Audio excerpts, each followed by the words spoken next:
Chapter 129. Yang Yi carried a large bouquet of flowers as he walked around the campus, which attracted the attention of many students who stayed back during the holidays. However, they did not think that he was going to confess. Yang Yi was wearing a white t-shirt, shorts, and flip-flops. No matter how they looked at it, he did not look like he was going to confess. Moreover, Xiao Luo was very considerate as he separated the different types of flowers for Yang Yi and wrapped them into bundles with newspapers. Therefore, Yang Yi looked more like a delivery boy. Yang Yi did not know this, of course. He rushed back with big strides. In the end, just as he went upstairs, Yang Yi was stunned to see a few big and small vases in the living room. They had been washed, and the wet water stains extended from the bottom of the vases to the bathroom. A few black lines seemed to hang down Yang Yi's forehead. "Hey, you're back? What flowers did you buy?" Murphy rolled up her trousers, revealing her fair calves and playful feet. She walked out of the bathroom in slippers and was holding a freshly washed vase. When she saw Yang Yi, she smiled brightly. It was as if an iceberg had melted. That bright smile made Yang Yi forget what he wanted to say. "Mom, do you have any more?" She poked her head out of the bathroom. She was holding a black brush in her hand. It seemed that she had helped her mother a lot. "No more. But don't come out first. Mom wants to wash your hands with soap," Murphy shouted. She put down the vase and quickly turned to go back to the bathroom. Yang Yi gently placed the bouquet of flowers on the dining table. Then, he turned to look at the vases and the water stains on the floor. He shook his head helplessly. "Forget it. I'll just pretend that I didn't see anything.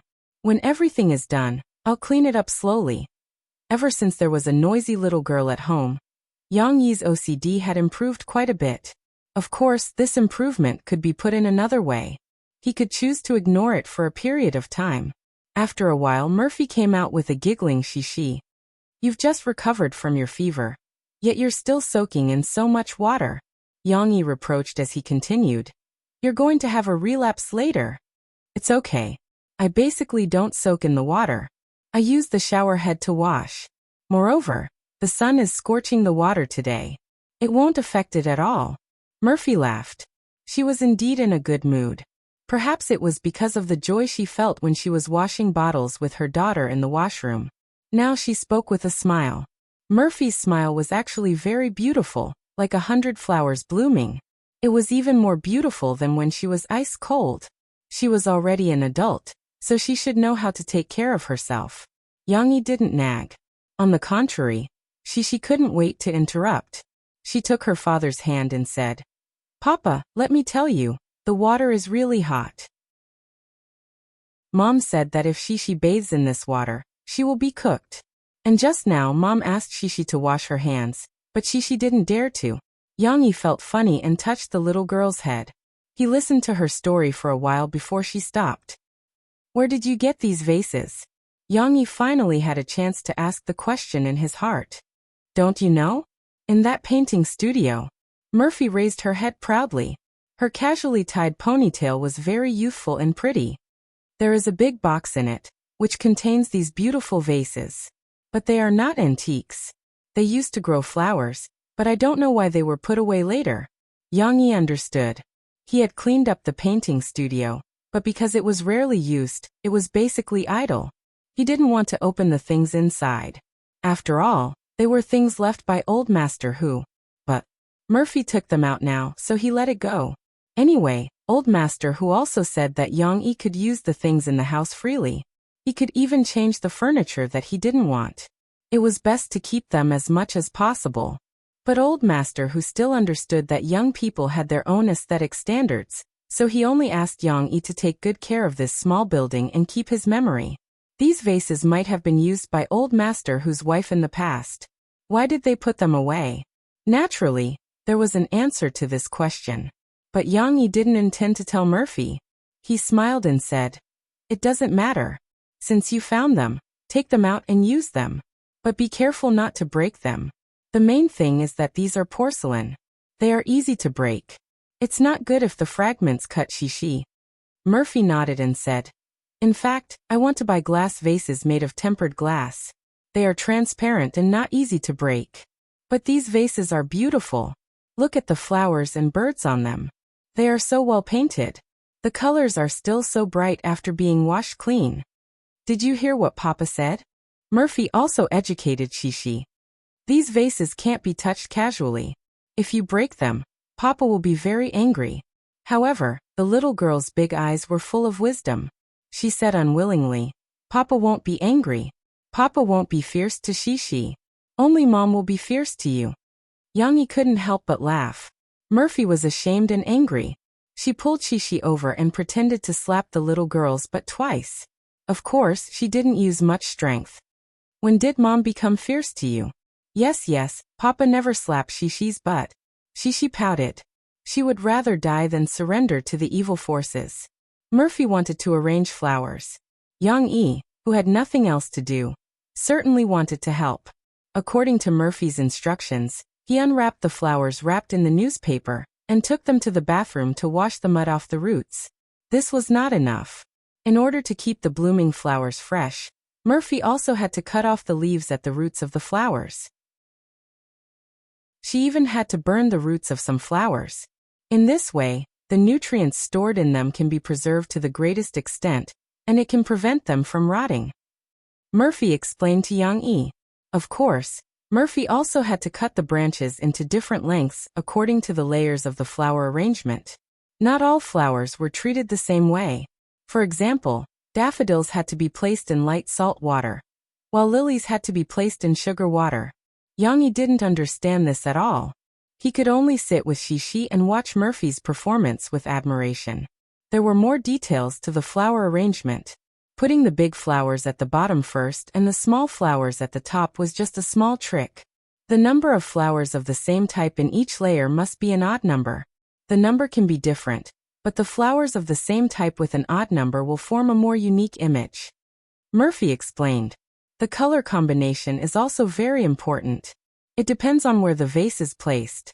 For more festive places or your coffee shop, flowers with thick and warm colors will be used. The colors will be red, orange, and yellow. For example, we can use clean and comfortable neutral colors in the living room and bedroom at home. Murphy smiled and said, Of course, not all colors are the same. Different types of color combination will have different feelings, especially when the contrast is sharp. She had just completed a small vase flower arrangement of lilies and daisies. Although it was not complicated, after the combination, the pure white of the lilies and the bright color of the daisies were combined organically. It was neither monotonous nor too lively. It looked like a work of art. Chapter 130. The flower arrangement itself was a kind of art. Especially when Yang Yi saw that Mo Fei had used a long and slender spring rhododendron, also known as Ingshan rhododendron, on a white slender porcelain vase. It showed the tenacity of the bamboo that would never let go of the green mountain. It also showed the pride of the plum blossom that would never let go of the green mountain. He really had the urge to pay his respects to Murphy. The sparse shadow is horizontal and slanting. The water is clear and shallow. The hidden fragrance floats in the dusk of the moon. Yang Yi couldn't help but recite a poem. Murphy had never heard of this poem before, but it really matched the situation. Murphy couldn't help but ask in surprise, You know how to write poems? It wasn't written by me. This poem was written by a poet named Lin Mo. After Yang Yi finished speaking, he finished reciting the poem. The other lines weren't as artistic as this one. Murphy also liked the line that matched the situation. She recited it twice and asked Yang Yi to find a pen and paper to write it down. In the middle she asked curiously, Lin Mo? Why haven't I heard of this person before? Yang Yi had learned calligraphy before. Although he didn't delve into it as deeply as he did music, Murphy felt that his handwriting was very methodical. Every stroke was bold and powerful. It was very beautiful. It's an unknown poet in Jiangnan. I used to see this poem in his former residence, but I forgot where. Yang Yi made up a lie and told Murphy. This Lin Mo was a poet from the Northern Song dynasty in his previous life. Naturally, he didn't exist in this world. However, Yang Yi didn't think of taking his poem as his own. After all, he really didn't know how to write poems. He only knew how to recite them, so it would be easy to expose him. Murphy didn't care. She happily stuck the 2 lines of the poem that Yang Yi wrote on the craft paper onto the white porcelain vase.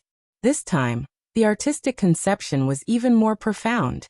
After dealing with the flowers, Yang Yi and Murphy were busy the entire afternoon. She had long lost her patience. She ran to the side to watch TV.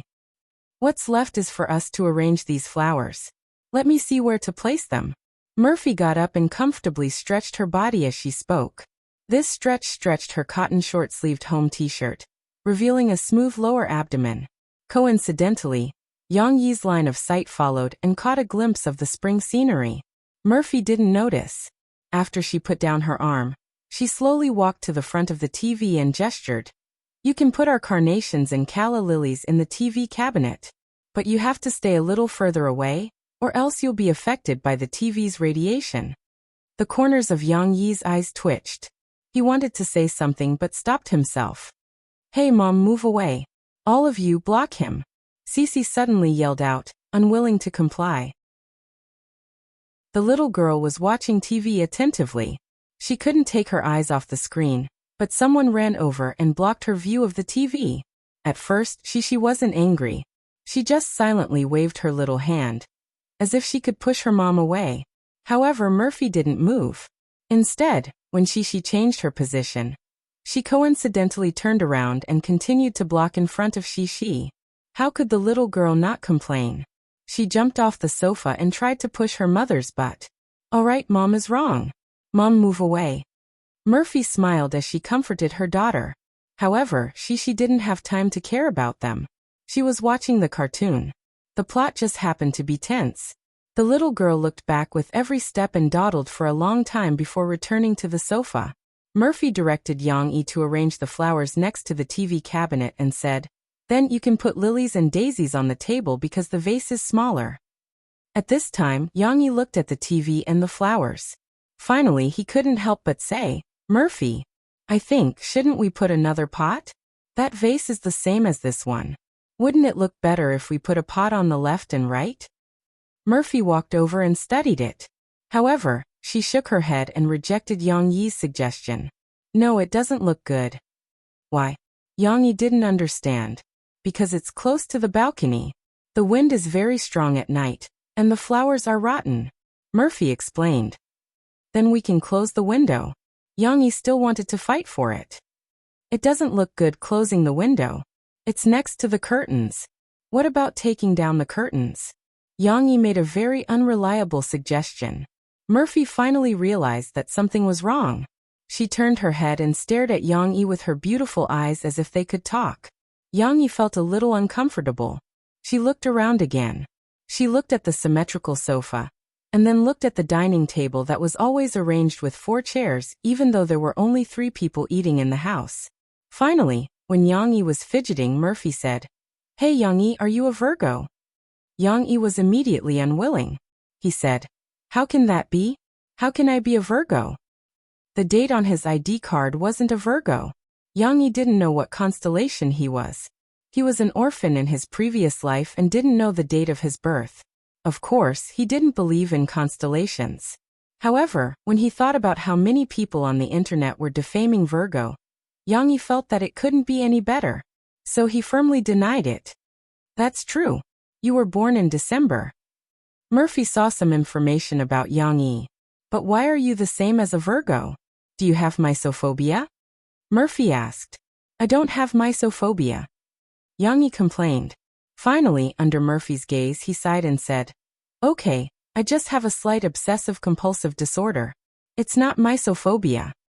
Oh, right, obsessive-compulsive disorder. I got it mixed up. But is it really slight? Murphy felt that teasing Yang Yi was very interesting.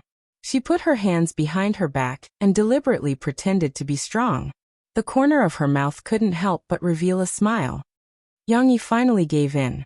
Okay, I'll do it. You have the final say. I really don't care. Okay, I won't tease you anymore. Murphy stepped forward and patted Yang Yi's shoulder. She smiled and said, Go and move the flowers. What? Move the pot of flowers that you said and put it on the other side of the TV. Do you want me to move it? Murphy blinked at Yang Yi with an innocent look. But isn't that ugly? Yang Yi was very happy, but he still asked. Now I've changed my mind. Murphy didn't want to admit that she wanted to take care of Yang Yi's feelings. She snorted, turned around and walked away. She left a sentence. It seems that it's quite nice to put it symmetrically like this. Yang Yi was overjoyed. He quickly moved the flowers in the same vase. In the process, he inevitably blocked Shishi's line of sight. Aya, what's wrong with you adults? Shishi unhappily pouted.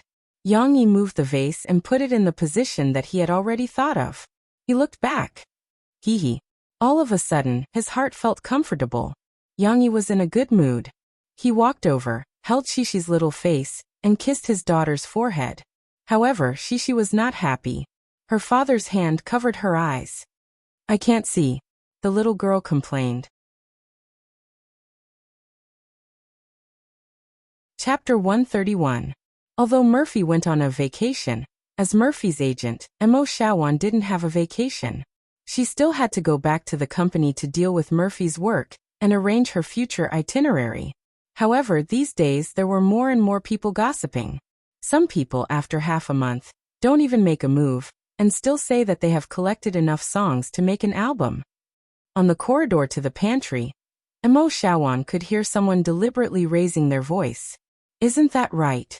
Now that she probably can't get any songs, and she's afraid of the hardships and fatigue, I heard that she asked for leave to go home and sleep. Then wouldn't she never be able to raise her head again?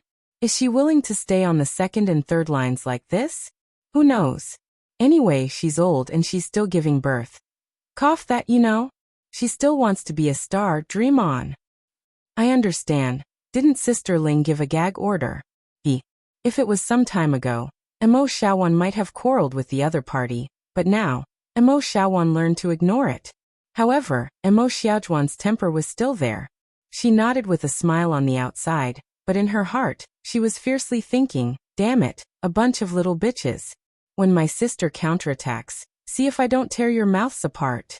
Mo Xiaowan still had some friends in the company, such as Xiao Ai and some girls who had no desires and didn't like to fight. She had a good relationship with them. In the pantry, Mo Xiaowan met a good female colleague who was eating fruit. Hey Xiaowan, do you want to raise a cat? The female colleague saw Mo Xiaowan and asked excitedly. Mo Xiaowan shook her head and smiled. No, look at how busy I am. I don't even have time to find a boyfriend. How would I have time to raise a little master? Do you think I'm Xiao Ai? I'm talking about Xiao Ai, the female colleague said to Mo Xiaowan. Don't you know? Xiao Ai is going to give the cat away. Give the cat away? How could this be? Xiao Ai loves cats as much as her life. Mo Xiaowan asked in surprise. The female colleague nodded, then shook her head and said, not all of them, but the kittens have to be given to others to raise. The situation is like this. Mo Xiaowan finally understood what had happened from the other party's gossip. It turned out that Xiao Ai's parents had introduced Xiao Ai to a man who was said to be very good. In the end, Xiao Ai suddenly remembered that the door from the bedroom to the balcony was not closed properly. Big Cat, on the other hand, was fine. It could leap over roofs and vault over walls as it pleased. But she was afraid that the curious kitten would climb to the balcony and fall down. Although it was only the third floor, such a big kitten would become a meat patty if it fell down. Did he really think that cats had 9 lives? Therefore, she refused to have a deep conversation with her blind date, and hurried home to check on her kitten. Doesn't she know to come back together? Ask the other party to wait downstairs, and then close the door before continuing the date? Mo Xiaowan asked incredulously. Who knows? Anyway, that man is not very good. He even complained to Xiao Ai's parents. The female colleague curled her lips and said, let's not talk about Xiao Ai and that man. Anyway, this blind date was over. Xiao Ai's parents were furious and ordered Xiao Ai to quickly give away all the kittens. It was good enough for a girl to raise one cat, but raising a litter? Were they going to raise them as children? Did she want a boyfriend? Was she going to die alone? This was the logic of the older generation. Xiao Ai had no choice but to contact people everywhere, trying to find someone to entrust her litter of kittens to. She was not willing to give it to ordinary people because she was afraid that the kittens would meet someone unworthy. Now she's in a terrible fix. The female colleague sighed and said. She also felt that Xiao Ai was pitiful, so she helped her ask around. And Mo Xiaochuan's eyes lit up. Murphy had been at Yang Yi's house for a few days. Except for the first day, which was stiff because of the fever. She spent the rest of the time very happily, arranging flowers, asking Yang Yi to draw a cartoon version of her portrait, denouncing her father with Shishi, and so on. These were all trivial things in life, but the days were very comfortable. The smile on her face gradually increased, and even the evening walks were as pleasant as traveling. Today Murphy remembered that Yang Yi's coffee shop had not been open for the past few days. Moreover, she also wanted to check if Yang Yi had fulfilled his promise to leave her a shelf to put her records and accessories. Therefore, under the pretext of urging Yang Yi to operate normally, the family went downstairs to the corner coffee shop.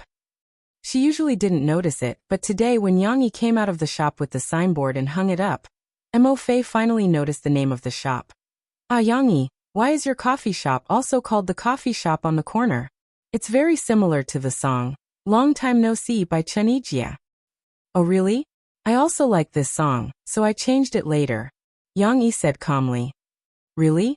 Murphy was skeptical. She muttered. Why do I seem to remember that this sign is similar to the one before? However, she didn't want to delve into it. Moreover, Shishi's call diverted her attention. Well, Mom. Shishi walked in first.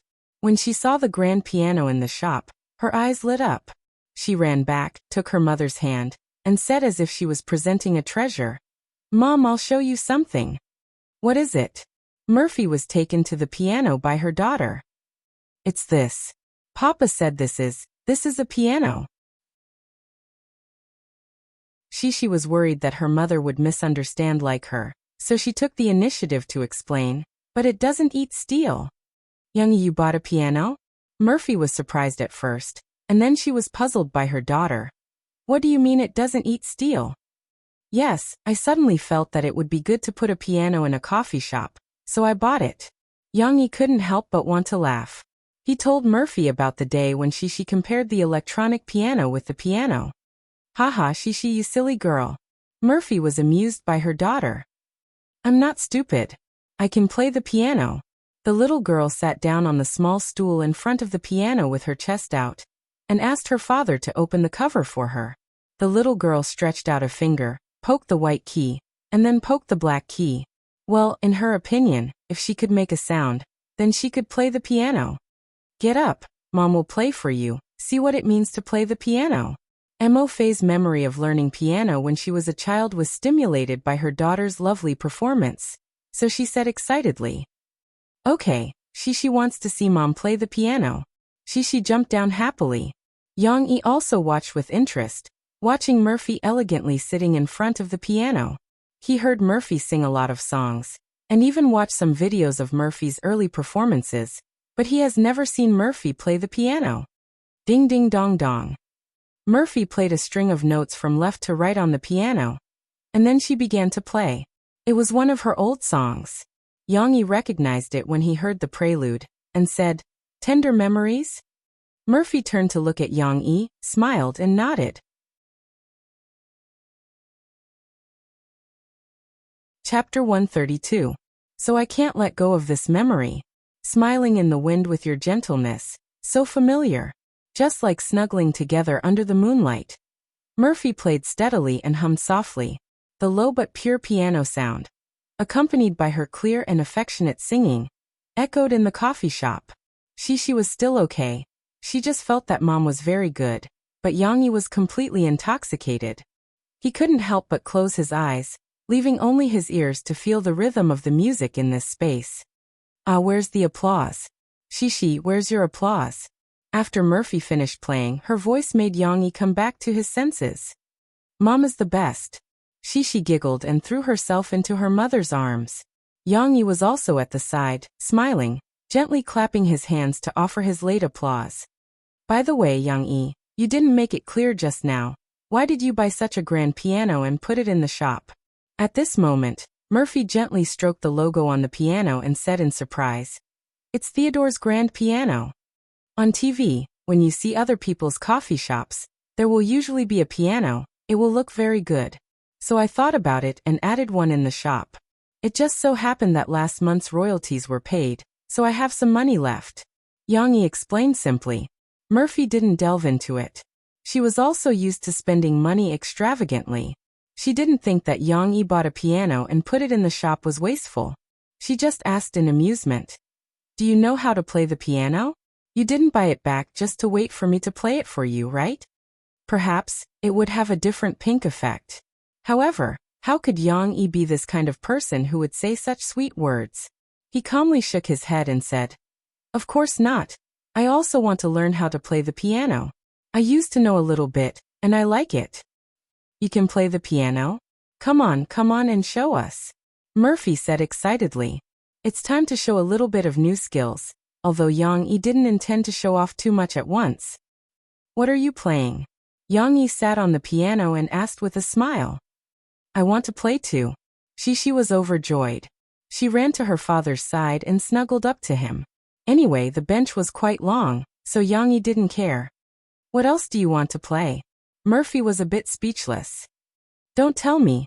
Your piano skills are not bad now? Yang-yi didn't say anything.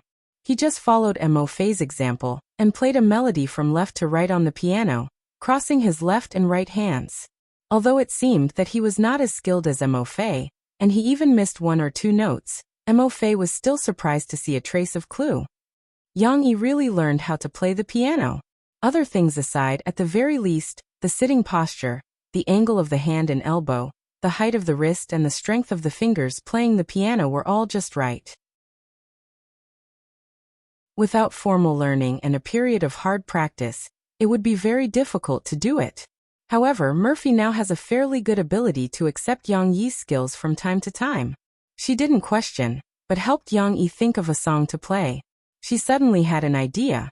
She turned around, went to her exclusive shelf, and took a small booklet. That was also the sheet music that was given to her in her previous platinum album, Same Love as Missouri Road. Mo-Fei excitedly turned to the first page, pointed to her song, and said, You play this song, Same Love as Strangers. This is a bit difficult. Yang-yi scratched his head. She asked him to play the whole song right from the start. Yang-yi felt a little nervous, worried that Murphy would notice something. It's okay, take your time. If you don't play well, I'll teach you. Murphy comforted. Of course, Yang-yi didn't know that the reason why Murphy was so proactive was because she was very happy to see Yang-yi's new situation in music. In the past, she hoped that Yang-yi could have a common language with her. But in the past, Yang-yi only made her angry. How could he be in the mood to talk about music? No, in the past, Yang-yi didn't like decadent music. Now that it was rare for Yang-yi to show off, Mo-Fei seemed to see hope. She decided that even if Yang-yi played badly, she would praise him well and never dampen his enthusiasm. On this side, she was still snuggling up to her father. She didn't want to leave, because it was more interesting to watch from such a close distance.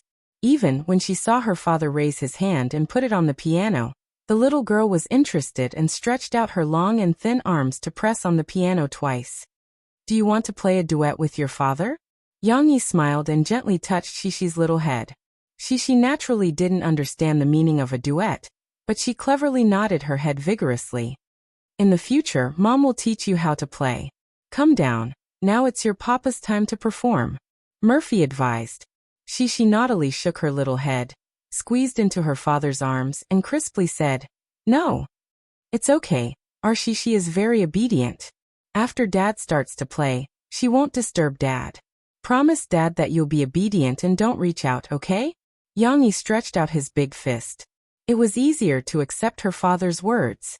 The little girl obediently nodded her head. She knew her father's habit of making promises. She giggled, stretched out her little pink fist, and touched her father's big fist. Yang-yi liked the song Strangers very much, but it was indeed his first time playing it, so it was inevitable that he was unfamiliar with it. However, Yang-yi also added a gap where he had to read a line of music before he could play it. This made the rhythm even slower, and the melody couldn't be coherent. Murphy didn't care at all. She felt that Yang-yi could play a small part after reading the music score, which was enough to surprise her. Therefore, she sincerely praised. You played very well. You just need to be a little familiar with the key positions. Try to be able to play without lowering your head. It would be best if you could look at the music score while playing. Of course, Murphy also gave a lot of guidance. She would tell Yang Yi which notes should be tapped and played quickly. She would also tell Yang Yi which notes should be played in series. Although Yang Yi didn't necessarily know less than Murphy, looking at the good teacher Murphy, he still obediently accepted her guidance. You have to practice harder. There's a piano at home, so you must play better. At least practice the music scores of my songs. Murphy didn't seem to care. She patted Yang Yi's shoulder and said, when I have a concert in the future, I'll ask you to accompany me. Yang Yi smiled helplessly. This kind of feeling of a lonely master being encouraged by a non-professional amateur was really a bit strange. However, what he didn't know was that Mo Fei was serious about it. She really hoped that one day, she could invite Yang Yi to perform on her stage and perform with her. In this way, he might be able to understand my work and my dream, right?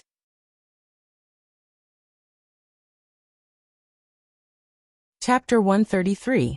So one last question. What kind of person is Mr. Mu Xiang?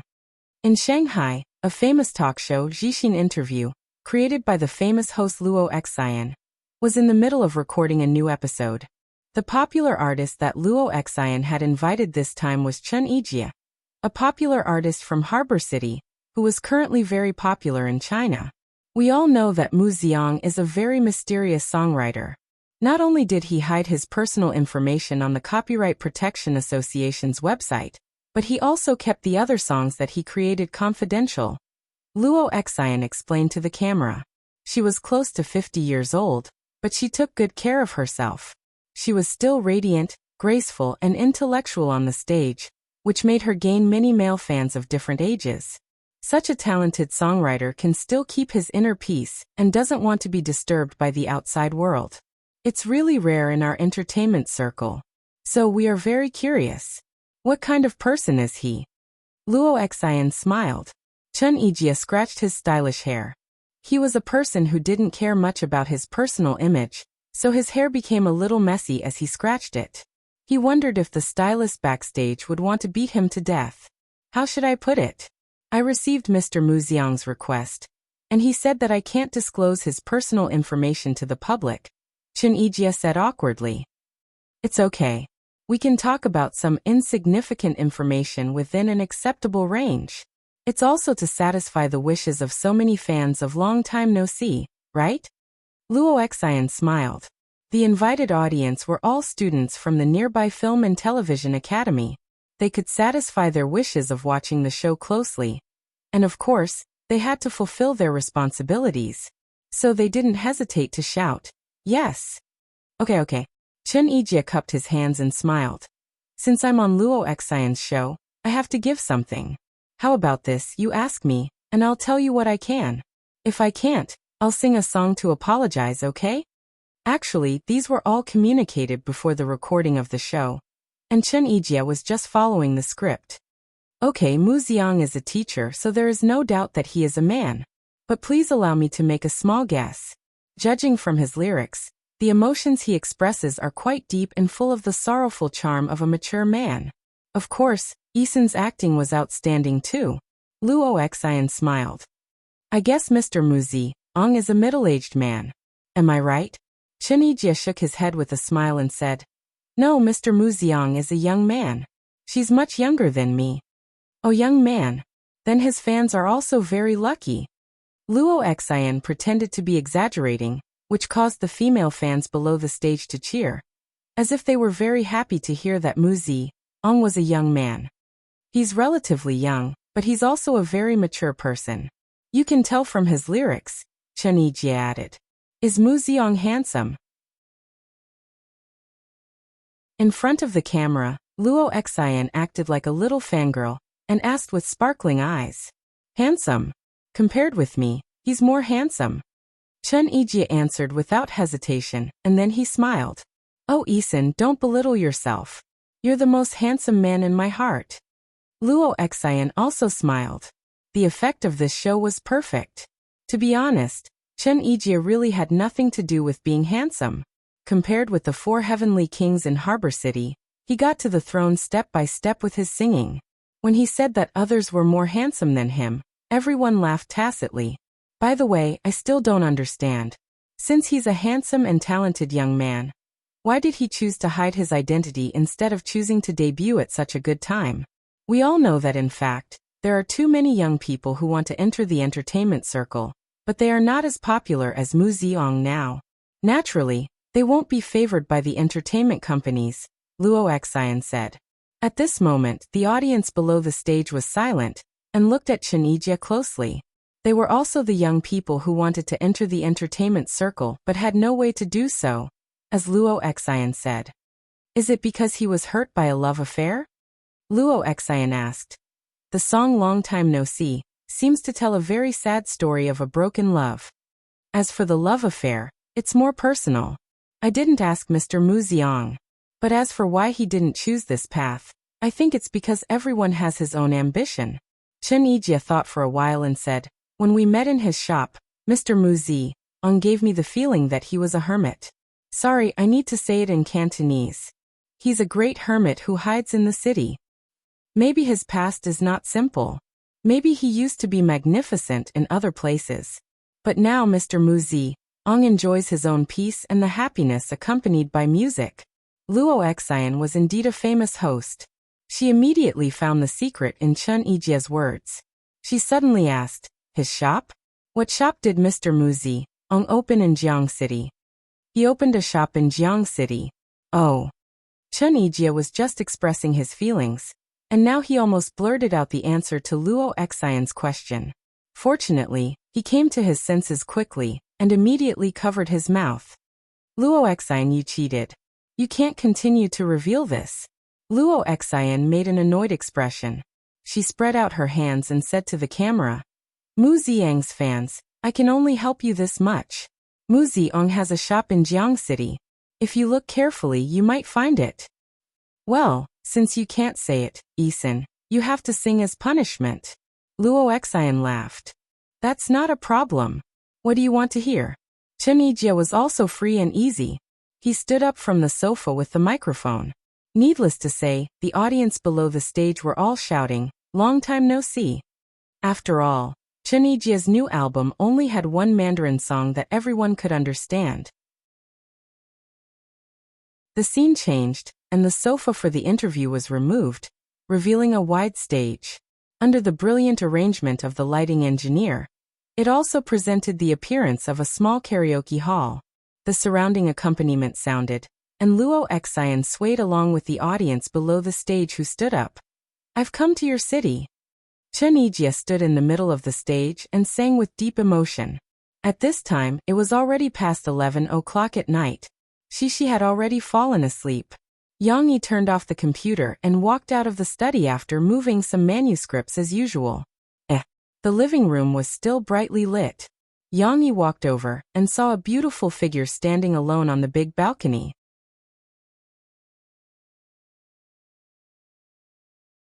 Chapter 134.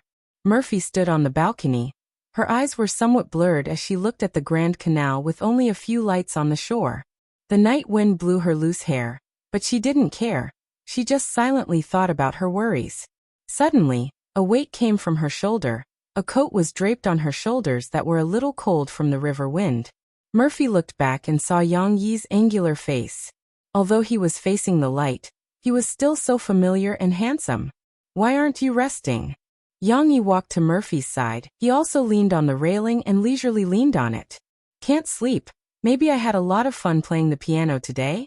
Murphy smiled and said, when two people are together, it is easy to have an awkward situation. Yang Yi himself is not a person who is good at chatting with others, but he is better at listening. And Murphy is also an unsociable person.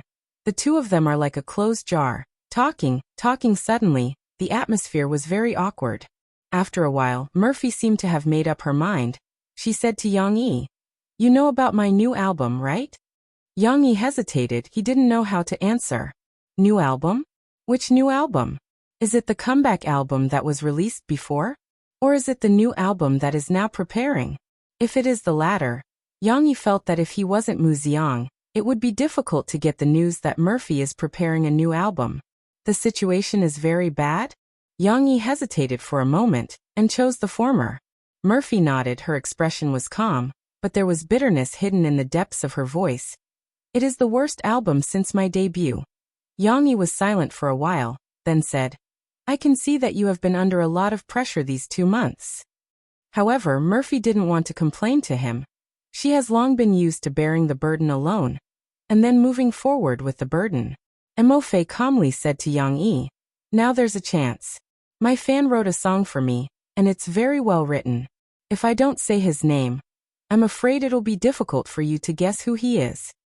Yang Yi's expression didn't change, but he didn't know whether to laugh or cry. It's me. Do I even need to guess? However, Murphy looked at the expressionless Yang Yi and felt uneasy. She had been worried about this problem before. Are you angry? Murphy's question came out of nowhere, and Yang Yi was confused. Murphy pursed her lips and whispered, You're angry. What? Yang Yi's head was now full of question marks, as if it was being pulled by a string, a series of questions popping out. Murphy felt a little wronged, but she didn't show it. She just said in a low voice, Don't mind it so much. Although he's a male fan, he said that he only wanted to write a song for me because he likes my voice. Moreover, he is also the composer of the song, Long Time No See, that you like sung by Chen Yijie. His name is Mu Xiang. Mu Xiang? Yang Yi pretended to be surprised, and then smiled. He wrote a song for you, why would I care? This is a good thing. Yang Yi was still worried that Murphy would think too much, so he helped to persuade Murphy. The song written by Mu Xiang is very good. You should be happy that such a great person wrote a song for you. Your next album will definitely sell at the platinum level like Chen Yijie's. Murphy was a little confused by her own thoughts and Yang Yi's reaction. That's not right. Shouldn't Yang Yi care a lot? Murphy remembered that not long after she told Yang Yi that she was going to make a comeback, she participated in a program and sang a song with another male singer. As a result, she sent Shishi over to play with her father on the weekend. Yang Yi's face was dark, and he was even fiercer than his usual stern face. The lyrics of the song he wrote for me may be a bit ambiguous. Murphy hesitated for a moment, but still said it very frankly. Since Murphy said so, Yang Yi had to follow her words and asked, How is it ambiguous? I'll sing it for you, but please don't mind it. He said that these songs were not written for me, but for the woman he loves. It's just that they are suitable for me to sing, so he hopes that I can sing them well. Mo Fei's heart was beating like a drum, so she gave Yang Yi a heads up first. Yang Yi nodded gently. He was quite looking forward to it. He wanted to know how good Murphy would sound when she sang the song he wrote for her. There is no precaution at all, and there is no trace of concern. In the gentle night wind, Murphy's ethereal voice rose gently, like a nightingale written by Chekhov. When the singer gently opened her beak and chirped, the entire forest was filled with her crisp and sweet voice. Even the accompaniment band was so excited that they forgot to play. They all held their breaths and listened to her in silence. The nightingale's voice was full of strength and tenderness. Yang Yi listened with bated breath. His eyes fell on Murphy's face, but they seemed to be unfocused. It also seemed that he was so focused that Murphy was a little nervous. Finally, she finished singing a part. Murphy couldn't help but ask Yang Yi, What do you think? Yang Yi came back to his senses and said subconsciously, It's good, but there are a few lines that weren't handled well. Murphy was also a little confused by Yang Yi's answer. For example, the line from My World, There is no news, you sang a little bit too slowly. I think it might be better if the rhythm is faster. Also the line, Although you and I are strangers, passers-by, we can still feel each other's eyes, a heartbeat. Do you find it very rhythmic? You have to sing this rhythmic feeling. Yang Yi compared Murphy's singing with the original song. There were really a lot of differences. Although Murphy's voice had a plainer and sad charm than the original song, but in terms of details, Murphy had not been polished many times. Murphy's interest was aroused by Yang Yi. She pulled Yang Yi and let Yang Yi sing all the things that he mentioned just now, so that she could feel how to change the rhythm. In the end, Murphy had to be convinced by Yang Yi's interpretation of the original song. She said with emotion, "You are still very talented in music. It's a pity that there is a problem with your voice. You have never sung before, so you don't know the correct way of speaking and breathing rhythm. From tomorrow onwards, you have to practice with me," Murphy said seriously. "I want to teach you how to sing." Yang Yi knew his own weaknesses. In his previous life, his voice was destroyed when he was young, and his voice was like sandpaper, so he had never thought of learning how to sing. In this life, it was even more impossible for his predecessor to learn how to sing. "That's good, but I still have to teach Shishi swordsmanship in the morning." Yang Yi scratched his head. "You still have to wait for her to wake up. Before she wakes up, we will have already finished practicing," Murphy said. "I want to go running with you and then practice my voice." Finally, they found something that the two of them could do together. "Wait," Murphy just realized that she had gone off topic. "No, I was asking you. What do you think of this song?" "It's very good. Mu Xiang wrote a good song, and you sang it even better," Yang Yi praised. "That's not what I meant." Murphy stamped her feet anxiously and said, "Don't you think that the lyrics are very ambiguous? But don't take it to heart, because Mu Xiang himself said that these songs were written for the woman he loves, so don't misunderstand. If you still don't believe me, I can show you his email. Do you still want to see it? These are all written by me." Yang Yi didn't know whether to laugh or cry at this straightforward girl. He simply pressed his hands on Murphy's shoulders through the jacket, and turned her body towards him. Looking at her panicked eyes, he smiled and said, "Listen carefully, Comrade Murphy. I'm telling you, I really don't care. I'm very happy that Mu Xiang wrote songs for you. And I'm even happier that you sang for me. I hope that you can continue to work hard and sing happily on your stage. So don't worry and use it." Yang Yi looked at Murphy gently. Murphy was about 1.7 meters tall, but in front of Yang Yi, she was as petite as a little bird. Being looked at by Yang Yi in such a domineering way, she couldn't help blushing. Suddenly, as if there was an awkward silence, the balcony became quiet again. But the atmosphere became a little charming. Yang Yi forgot to let go of her hand. Mo Fei, who was right in front of him, was as delicate as a purple-white bellflower. Her eyes were like a dodging deer, and her red lips were like petals that were slightly opened, making his mouth dry. His heart was already restless, but he was afraid to disturb the beauty. You. After a long time, the two almost spoke at the same time. "You first," Yang Yi said. "I want to go back to sleep. I'm so sleepy." Murphy's voice was as thin as silk. She lowered her head and didn't dare to look at Yang Yi's burning eyes.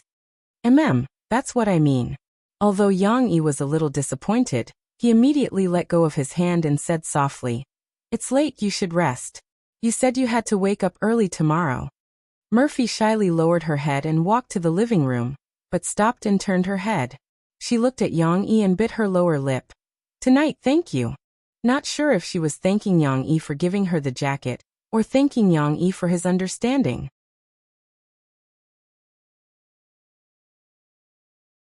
Chapter 135. However, Murphy didn't practice singing with Yang Yi the next day because she slept too late last night, and couldn't get up in the morning. Yang Yi didn't wake her up either. He even complained about it later. Murphy still had something to do today. She had to go back to the company and bring back the song that Mu Xiang wrote for her. Then she would practice singing with Yang Yi at Yang Yi's house.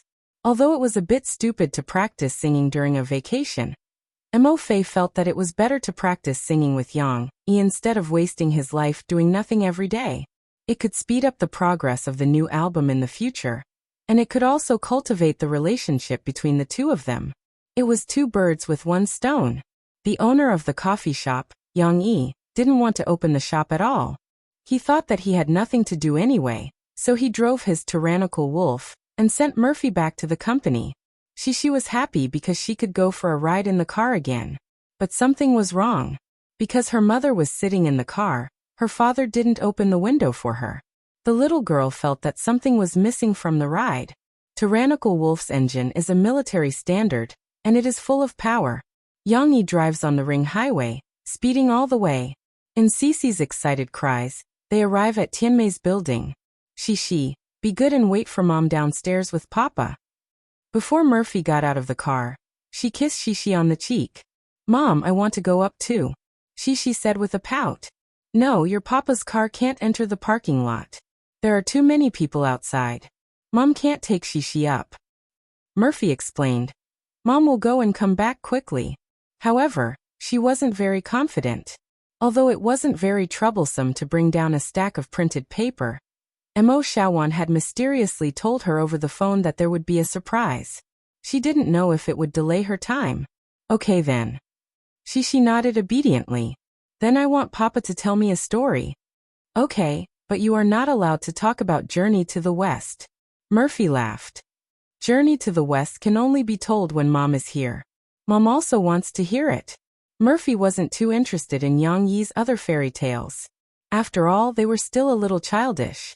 However, Journey to the West was different. Murphy fell in love with it after listening to Shishi's story. Not only did she pester Yang Yi to tell her the earlier parts of the story, but she was also more anxious than Shishi to urge him to update the novel. He wouldn't let her do this or that. Shishi pursed her lips in grievance. It's okay. Daddy will tell you another story. Yang Yi quickly turned back to comfort his daughter. He smiled and said, Daddy has many good stories. However, after Murphy went upstairs, Yang Yi told his daughter the story for a while before he was interrupted by a phone call. It was from Mr. Liu. Yang Yi smiled apologetically at his daughter and picked up the phone. Lu Sheng, is there any progress in my fairy tale book? To be honest, Yang Yi was still looking forward to the publication of this fairy tale book. After all, the previous two popular books were basically carried over by him. As for this fairy tale book, 80% of the story was created by himself based on the fairy tales of his previous life. Would it be popular? What kind of sales would it get? Yang Yi didn't know in his heart. However, it was this unpredictability that made Yang Yi look forward to it. However, Mr. Liu did not want to talk to Yang Yi about this today. He said apologetically, I'm sorry, Yang Yi. Your book is still in the typesetting process. It's estimated that it will take half a month. However, please rest assured that our publishing house values your book very much. Shishi was already a little impatient.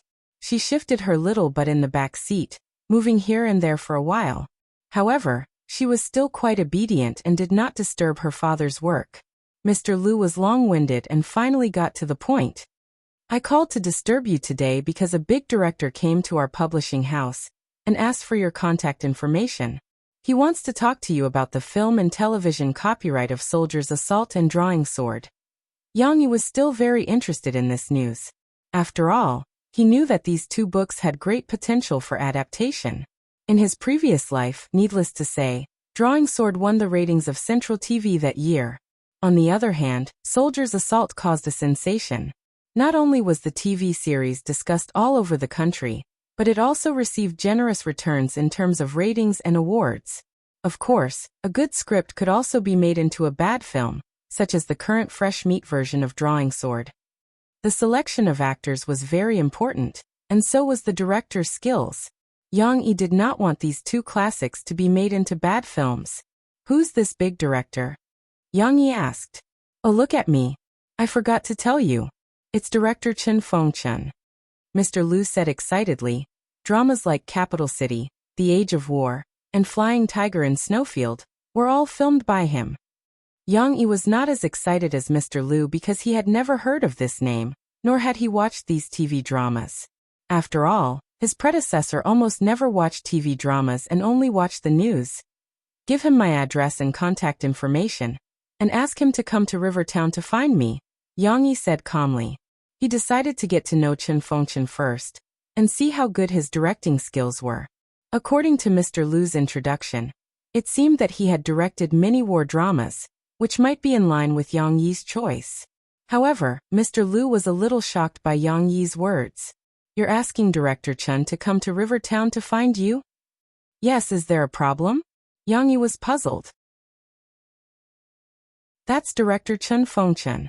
Mr. Liu swallowed his saliva and whispered. He's not just any small-time director. Yes.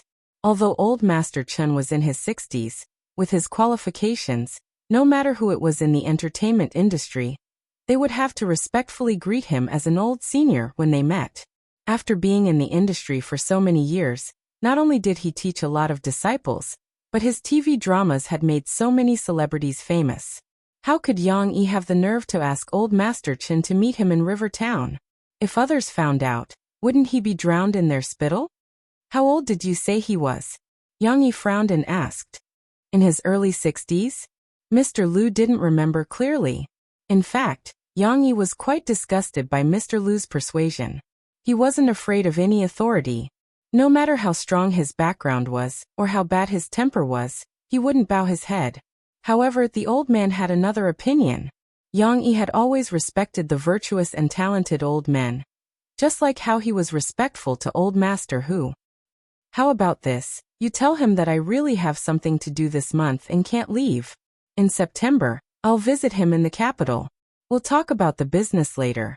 As for the etiquette, we young people have to have a clear conscience, Yang Yi said calmly. As soon as he put down his phone, Yang Yi heard Shi, who was leaning against the car window and looking out, exclaim happily, "Mom is back!"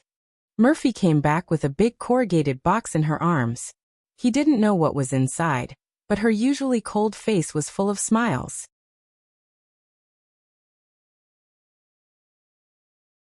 Chapter 136.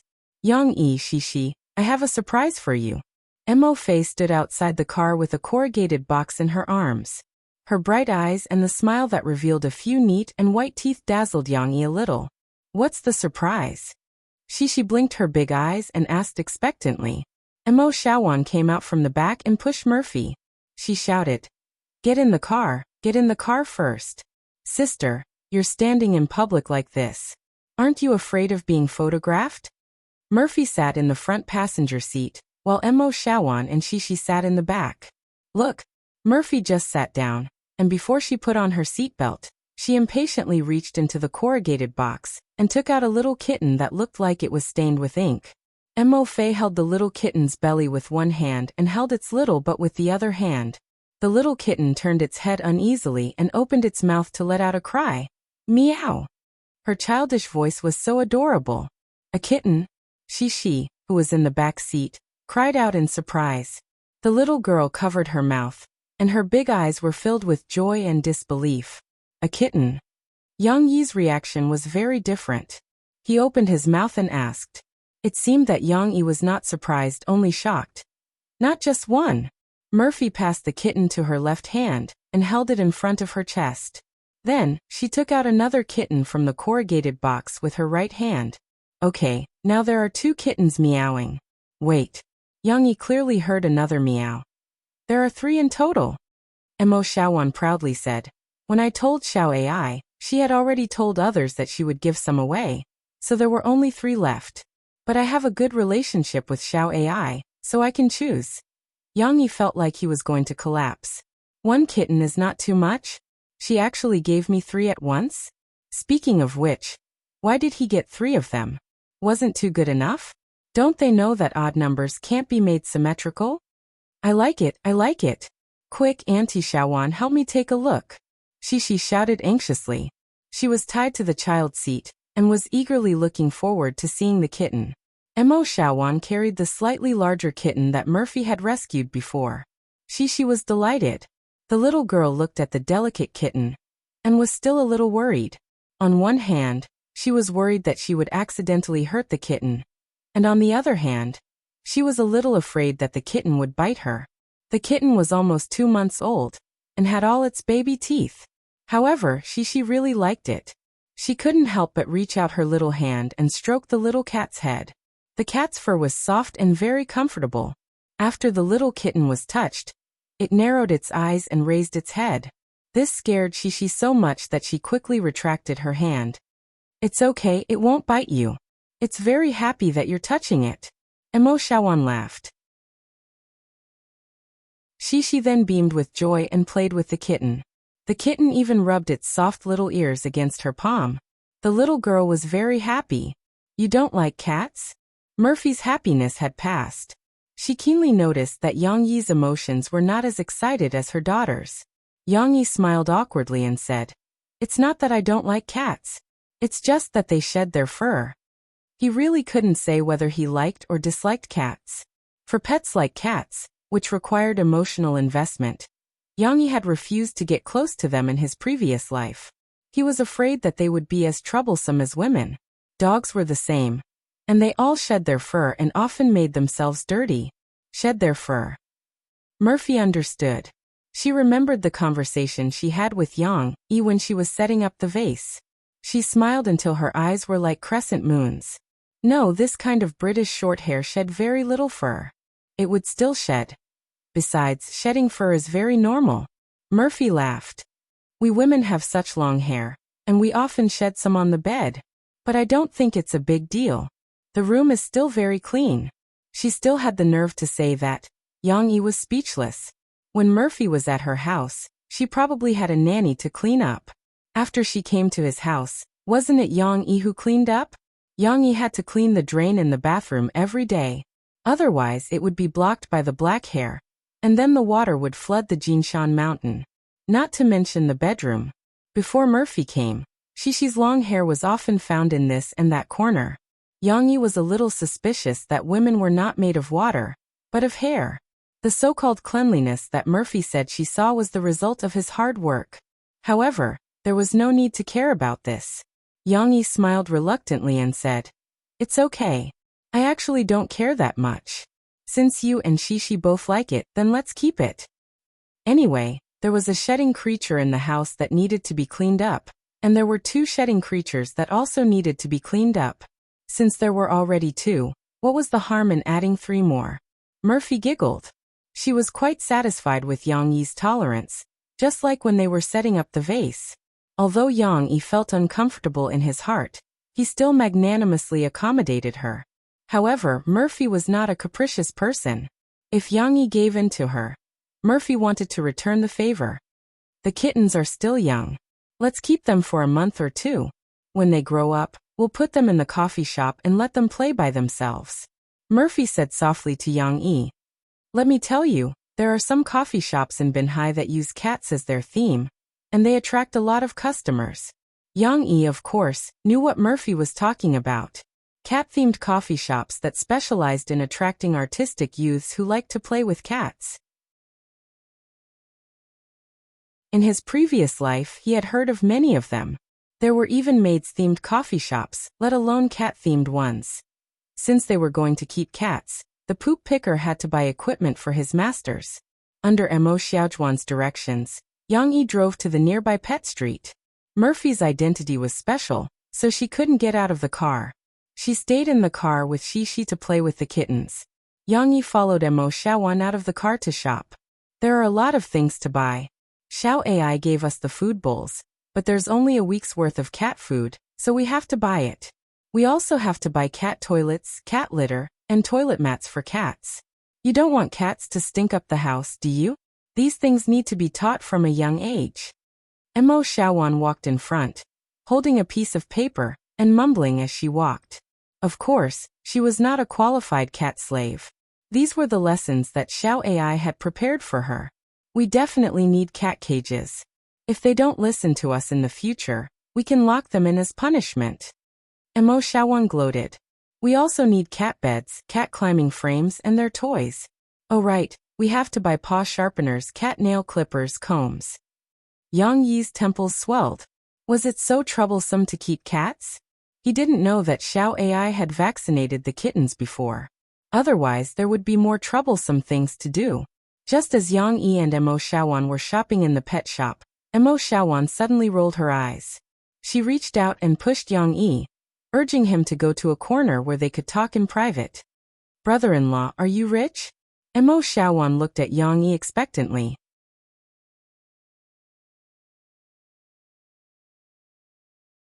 Chapter 137. In fact, Yang Yi felt a little awkward being alone with Mo Xiaojuan. Mo Xiaojuan and his predecessor were like fire and water. Mo Xiaojuan even thought that Yang Yi was holding her cousin back. Moreover, Murphy and Yang Yi's relationship was problematic, so her views of Yang Yi had always been very extreme. Yang Yi also did not like this woman who was giving him a hard time as soon as he arrived in this world. However, Mo Xiaowan was Murphy's cousin. She was half a sister-in-law, so Yang Yi couldn't treat her coldly. Now Mo Xiaowan, who had always been at odds with him, actually wanted to talk to him alone. Moreover, she looked like she wanted to discuss something important. This was too strange. Mo Xiaowan saw that Yang Yi was hesitating and did not say anything. She became anxious. Brother-in-law, my sister told me that Soldier's Assault and Drawing Sword were both written by you. The two best-selling books definitely made you a lot of money. Yang Yi did not care about the money. He was hesitating about how to talk to Mo Xiaowan and what tone to use. It's okay. When the settlement comes this month, I'll probably have an income of more than 7 million. Yang Yi decided to treat Mo Xiaowan as Mo Xiaowan and communicated with her normally. That's a lot. Mo Xiaojuan's eyes lit up. She said, that's enough, that's enough. Brother-in-law, you just need to save up for 2 or 3 months. Was this girl's tone not deliberately alienating him like before? Yang Yi asked curiously. What are you going to do? It's not what I'm going to do. Mo Xiaowan said excitedly. It's what my sister is going to do. What is Murphy going to do? Yang Yi was a little confused. If Murphy was going to do something, or if she was short of money, why didn't she tell him directly? Why did she have to pass the message through Mo Xiaowan? Yang Yi quickly understood that this was actually a small misunderstanding. Mo Xiaowan shook her head and sighed. Sigh, brother-in-law, you don't even know how my sister is treated by her current management company. Yang Yi really did not know much about Murphy's current situation. He could only tell that Murphy's situation was not good from the emails he sent to her by Mu Xiang. How could a singer collect the songs for an entire album without the company's help? With Mo Xiaojuan's exaggeration, Yang Yi understood the current situation where Murphy was being ostracized by her management company, and the boss's intention of pressuring Murphy to sign a more stringent contract. My sister is a stubborn person. She felt that Sister Ling treated her well in the past, so she didn't want their relationship to be strained. Mo Xiaowan curled her lips and unhappily said, but she doesn't even know what kind of person Sister Ling is. That's right. When my sister had good results, she was the only big star in the company. Of course Sister Ling would protect her in the palm of her hand. Now that my sister's return album is selling poorly, her expression immediately changed. This person is very realistic. Zhen Muqian is young and beautiful, so she wants to push Zhen Muqian onto the stage and kick my sister away. My sister only remembers how others treated her well in the past. She can't see reality. Look at how the company is treating her now. How many performances and jobs have been arranged that my sister doesn't want to go? In the past, as long as my sister hesitated, they wouldn't even dare to mention it a second time. Also, wasn't there a scandal a while ago? It was all arranged by the company in private. Mo Xiaowan hatefully said. Yang Yi deeply frowned. If Mo Xiaowan didn't say it, he really wouldn't have known that Murphy was facing such a situation. He originally thought that the reason why Mo Fei flew around was just because of her job. But now it seems that she was being ordered around by the company like a cow. What do you want me to do? Although Yang Yi was very angry in his heart, he didn't show it. He took a deep breath and then asked in a deep voice. Mo Xiaowan snapped her fingers and said with a face full of excitement, my idea is to let my sister jump out and set up her own studio. Although it's a bit difficult to wake up early, the most important thing is freedom. But my sister isn't willing. She's still hesitant and doesn't want to fall out with Sister Ling. Mo Xiaowan helplessly shrugged. So I want brother-in-law to open the studio and set up the framework first. Then when the contract is about to expire and Sister Ling wants to renew the contract, we'll make it clear to her. Brother-in-law, you might not know, but it's useless no matter how much I say. My sister is very stubborn, but she cares about your words. As long as you persuade her and say that you want to open a husband and wife shop with my sister definitely won't refuse. Mo Xiaowan chuckled and patted Yang Yi's shoulder. Of course it can't be now. We'll have to wait until my sister releases this album. Why wait? Why don't you tell Murphy first and let her terminate the contract with the company, and then go to our new studio to release a new album? Yang Yi asked, puzzled. Doesn't it cost money to terminate the contract? Mo Xiaowan rolled her eyes. My sister was a singer back then. The termination fee was 40 million. Do you have 40 million? 40 million was the price of a popular singer 5 or 6 years ago. Because Murphy later retired, the contract hasn't been changed for the time being. If a popular singer didn't have a termination fee of 1 or 200 million in today's skyrocketing prices, she would definitely be a retard. She would be waiting for the industry's giants to covet her.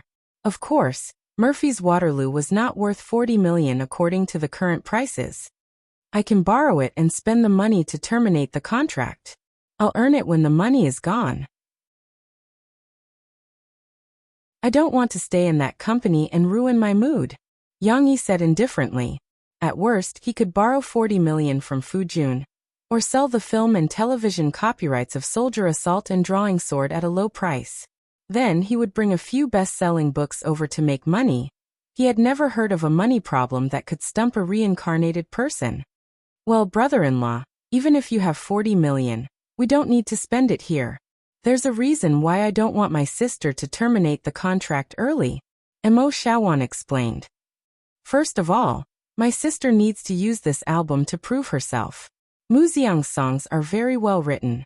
Even if it can't bring my sister back to the heights she had before she retired, I think it shouldn't be difficult to make my sister popular again.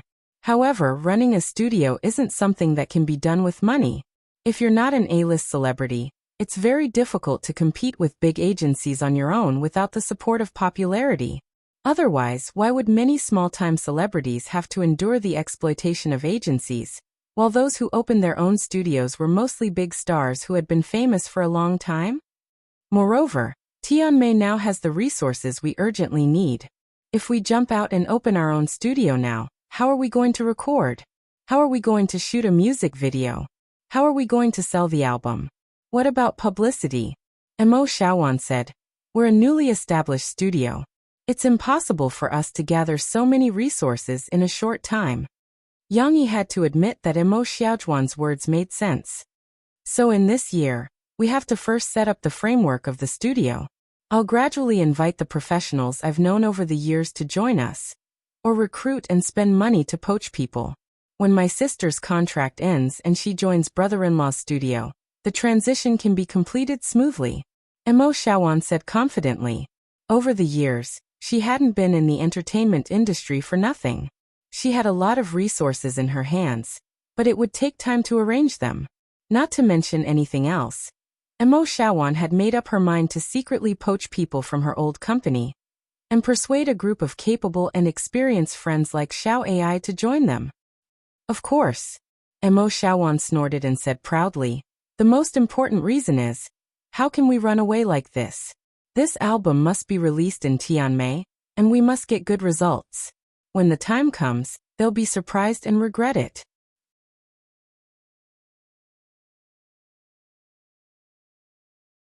Chapter 138. The thing that he had discussed with Mo Xiaowan became the second thing that Yang Yi had hidden from Murphy. Well, it didn't matter if he had too many debts. It didn't matter if he hid 1 or 2 things from her. As long as he didn't do anything wrong to Murphy or his own conscience, Yang Yi could still face it calmly. Yang Yi didn't have to worry too much about this. He basically left it to Mo Xiaowan, and he only had to pay for it. Yang Yi liked to leave professional things to professionals. But there were some things that Yang Yi had to do even if he wasn't a professional. For example, building a nest for the new kittens in the house, building a cat tree. Because there were 3 kittens, the cat tree that Yang Yi and the others chose was relatively large. In its original form, it looked like a building in Monument Valley.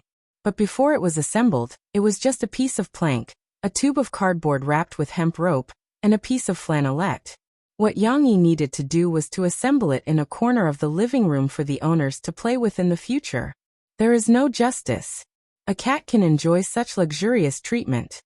Yang Yi sighed secretly. He was tying the soft flannelette hammock. There were a total of 3 hammocks on the cat tree. Some were tied low, and some were tied high, but they were all like swings swaying. Yang Yi felt that if he became a cat, like Zheng Tan, sleeping in a hammock with his paws under his belly and his eyes closed, it would be very comfortable. On the cat tree, there was a small house similar to the Great Wall. It had openings on both sides and was at a medium height. It was said that cats liked to climb into these small dark houses, and the smaller they were, the more they liked to climb into them. At the very top, there was a platform for cats to jump onto. In winter, they could install cat nests made of flannel. That way, they could jump up step by step and nestle comfortably, looking down at the poop scoopers with disdain. However, although Yang Yi was secretly muttering about these cats' good lives, he still welcomed their arrival in his heart. Because Murphy and Shishi were very happy. Meow meow, meow meow, two strange meows, one big and one small, were heard, but they weren't meows of kittens. Instead, it was Mo 3-year-old and Shi 4-year-old, who were playing with the kittens in the corrugated cardboard box. Mom, can I hug the kittens? Shishi's two big eyes seemed to twinkle like little stars as she looked at the kittens happily. Sure. Murphy gently pulled apart the kittens that were huddled together and took out her favorite one. The remaining two kittens saw that their companions had been picked up, so they raised their heads and meowed. No one knew if they were meowing, worried about their companions, or envious of their companions' treatment. They also wanted to be picked up and touched by the poop scooper. Shishi stood up nervously. Although she had been looking forward to hugging the kitten, when it was time to do it, the little girl was a little scared and nervous. I'm scared. Shishi was so anxious that she wanted to cry. She stamped her feet and said to her mother, "Don't be scared. The kitten is very gentle. Come sit down first." Murphy smiled as she guided the little girl. You use both hands like mom and hug it under its armpits. Shishi did as she was told. Although the little girl was so nervous that her body was stiff when the kitten was handed to her by her mother, the kitten stayed in her arms obediently, and even turned its head to look at her flexibly. Shishi was very happy. Mom, look, it's not scared. Shishi said happily. Of course, she still didn't dare to move at all. Of course it likes you very much, Murphy said with a smile. Then Murphy taught Shishi how to stroke the kitten. Use one hand to hug its stomach, then use your right hand to scratch its head, especially behind its ears, and here, under its neck. Murphy smiled. Look, it likes it when you touch it like this. Shishi used her little finger to gently scratch the kitten behind its ears. The kitten was so comfortable that it closed its eyes. How do you know it likes it? Shishi asked, a little confused. Look, its tail is already up and swaying gently. This means that it feels very happy and is acting coquettishly with you, Murphy said with a smile. Note 1. The mother and daughter played with the kitten for a while. Shishi couldn't hold it for too long, so she handed the kitten back to her mother and played with the other two kittens. But at this time, Murphy suddenly thought of something. She smiled and shouted in the direction of Yang Yi. Yang Yi, come here. Maybe Murphy was afraid of scaring the kitten, so she didn't shout very loudly, or maybe Yang Yi didn't hear her because of the noise from the TV. Yang Yi was busy assembling the cat tree and didn't move. Shishi, go and call your papa over. Murphy held the kitten and pointed to her daughter. Shishi reluctantly looked away from the kitten. She ran over and shouted like her mother. Yang Yi, come here. Hearing her daughter call him that, Murphy chuckled. Her smile was like a flower. Yang Yi was pulled over by his daughter in confusion. As he walked over, he said, Sisi, Daddy told you to remember. Every time you finish playing with the kitten, you have to wash your hands, and you have to wash them with soap. Murphy patted the space beside her and asked Yang Yi to sit down. In fact, it was a little dirty to sit directly on the ground, but Yang Yi still sat down. Shishi saw this and quickly squeezed between her father and mother. She sat down close to them, forcing Yang Yi to move his but to make some space. Otherwise, the little guy would be squashed. There are 3 kittens here, Murphy said with a smile. Shishi, me and you. The 3 of us, each name a cat we like, okay? Okay. Shishi raised her hand excitedly.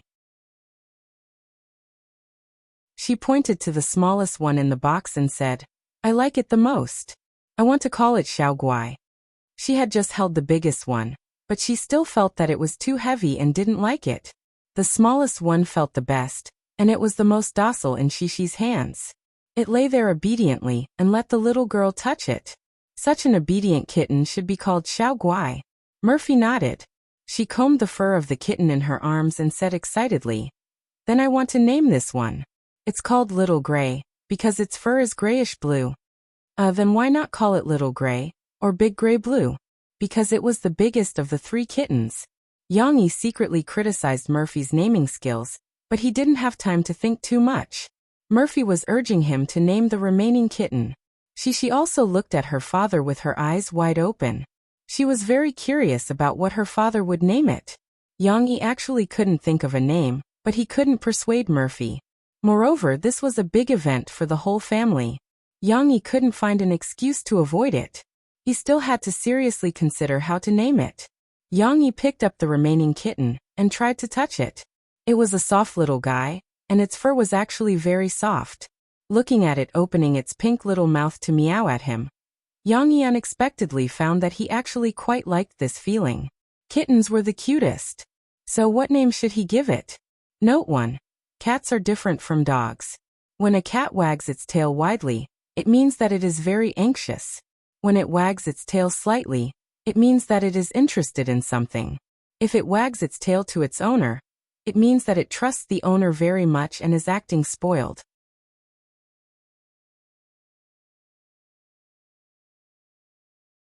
Chapter 139. What should he name it? Of course, he couldn't name it Black Charcoal. Yang didn't want to be like his daughter and Murphy, who were so bad at naming things. If he wanted to name it, he had to name it something deep. After some careful consideration, Yang finally had an idea. Yang gently stroked the kitten's head and smiled. "I want to call it Duo Duo." "Duo Duo? How much is Duo Duo?" Murphy asked in surprise. "No, it's Duo Duo next to the word mouth." Yang shook his head. "There's still a lot of Duo Duo next to the word mouth." Murphy giggled and looked at Yang proudly. Her eyes seemed to be saying, "I've seen through you." Murphy didn't know Yang too well. She knew that Yang liked the number Asher. She knew that 2 kittens were a pair, and there were 3 kittens, so there was obviously one more. So it was called Duo Duo. No, it was Duo Duo. This late-stage OCD patient still wanted to cover it up. Yang thoughts were exposed. He stared at her helplessly and amusedly. What should he do? Yang wanted to tell Murphy, "A woman like you who knows too much would have been killed in the past." Murphy stared back fearlessly with a smile in her eyes, as if to say, "You're still threatening me? You've got guts." But at this time, she had something to say. The little girl pouted and said, "No, Papa can't call it Duo Duo." "Why not?" Yang asked, puzzled. Murphy was also a little surprised. "Because it's different from the names Mom and I named it. She named it Xiao Guai, Mom named it Xiao Guai, and Papa named it Xiao Guai," she said. Murphy rolled her eyes at Yang again, which made Yang confused. What's wrong? Little did he know that Murphy was suspecting that she had been living with her father for so long that she had developed an obsessive-compulsive disorder. Even when she came up with names, she couldn't break the cue. "This won't do." "It's all right. Everyone can come up with their own names." Murphy comforted her daughter and smiled. "This is the rule. So the kitten that your papa likes is called Dodo La. This would not do.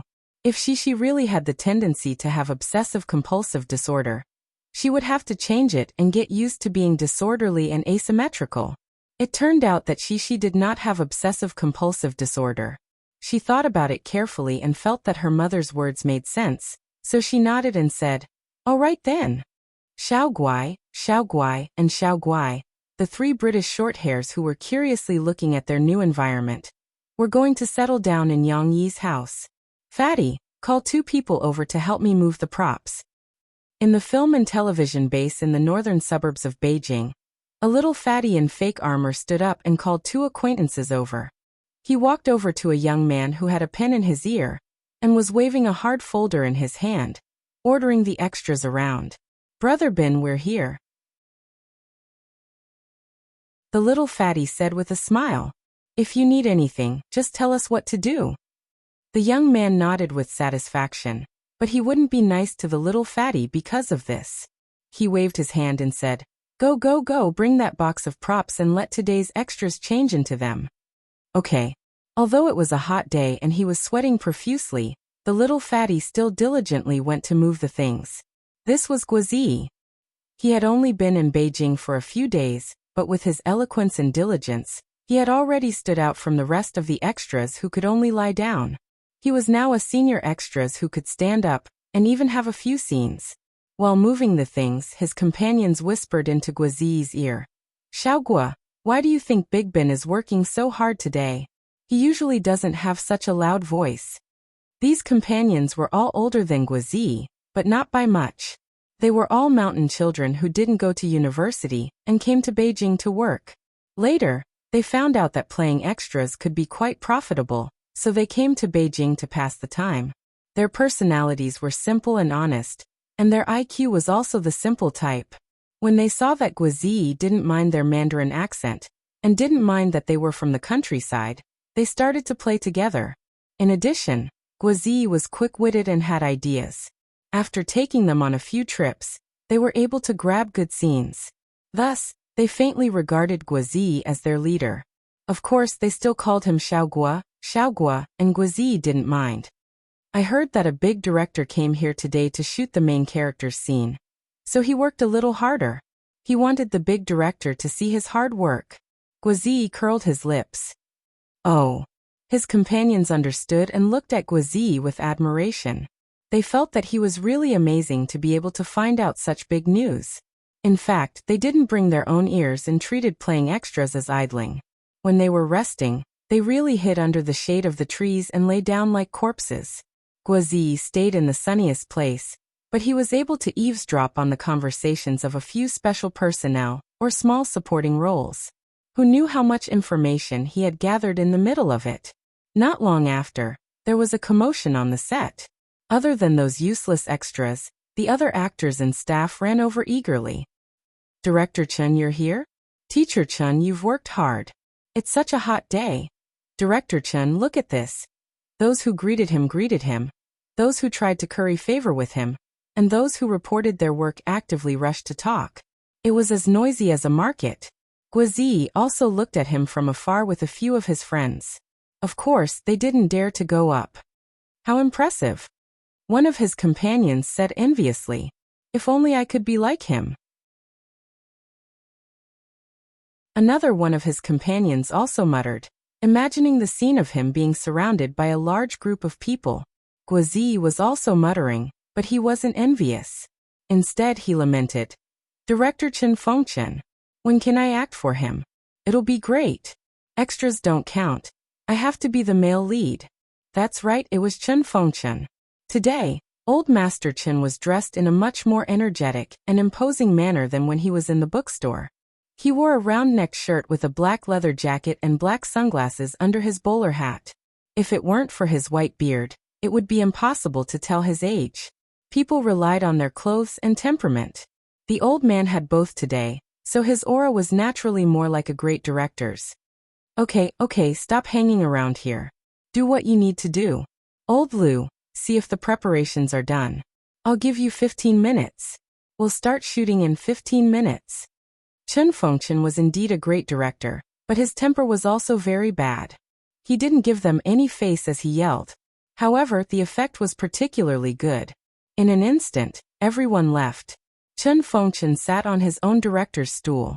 No one dared to sit next to him. They wanted to be more diligent, so they ran past him from time to time. However, Chen Fengchen didn't even look at them. He was thinking about something with a frown. He had read the 2 books, Soldier's Assault and Drawing Sword, and he liked them very much. Just by reading the books, he already had the image of a TV show in his mind. The experienced director Chen was keenly aware that these 2 works were particularly suitable for a TV show, so he couldn't wait to contact the publishing house to discuss the copyright with the author.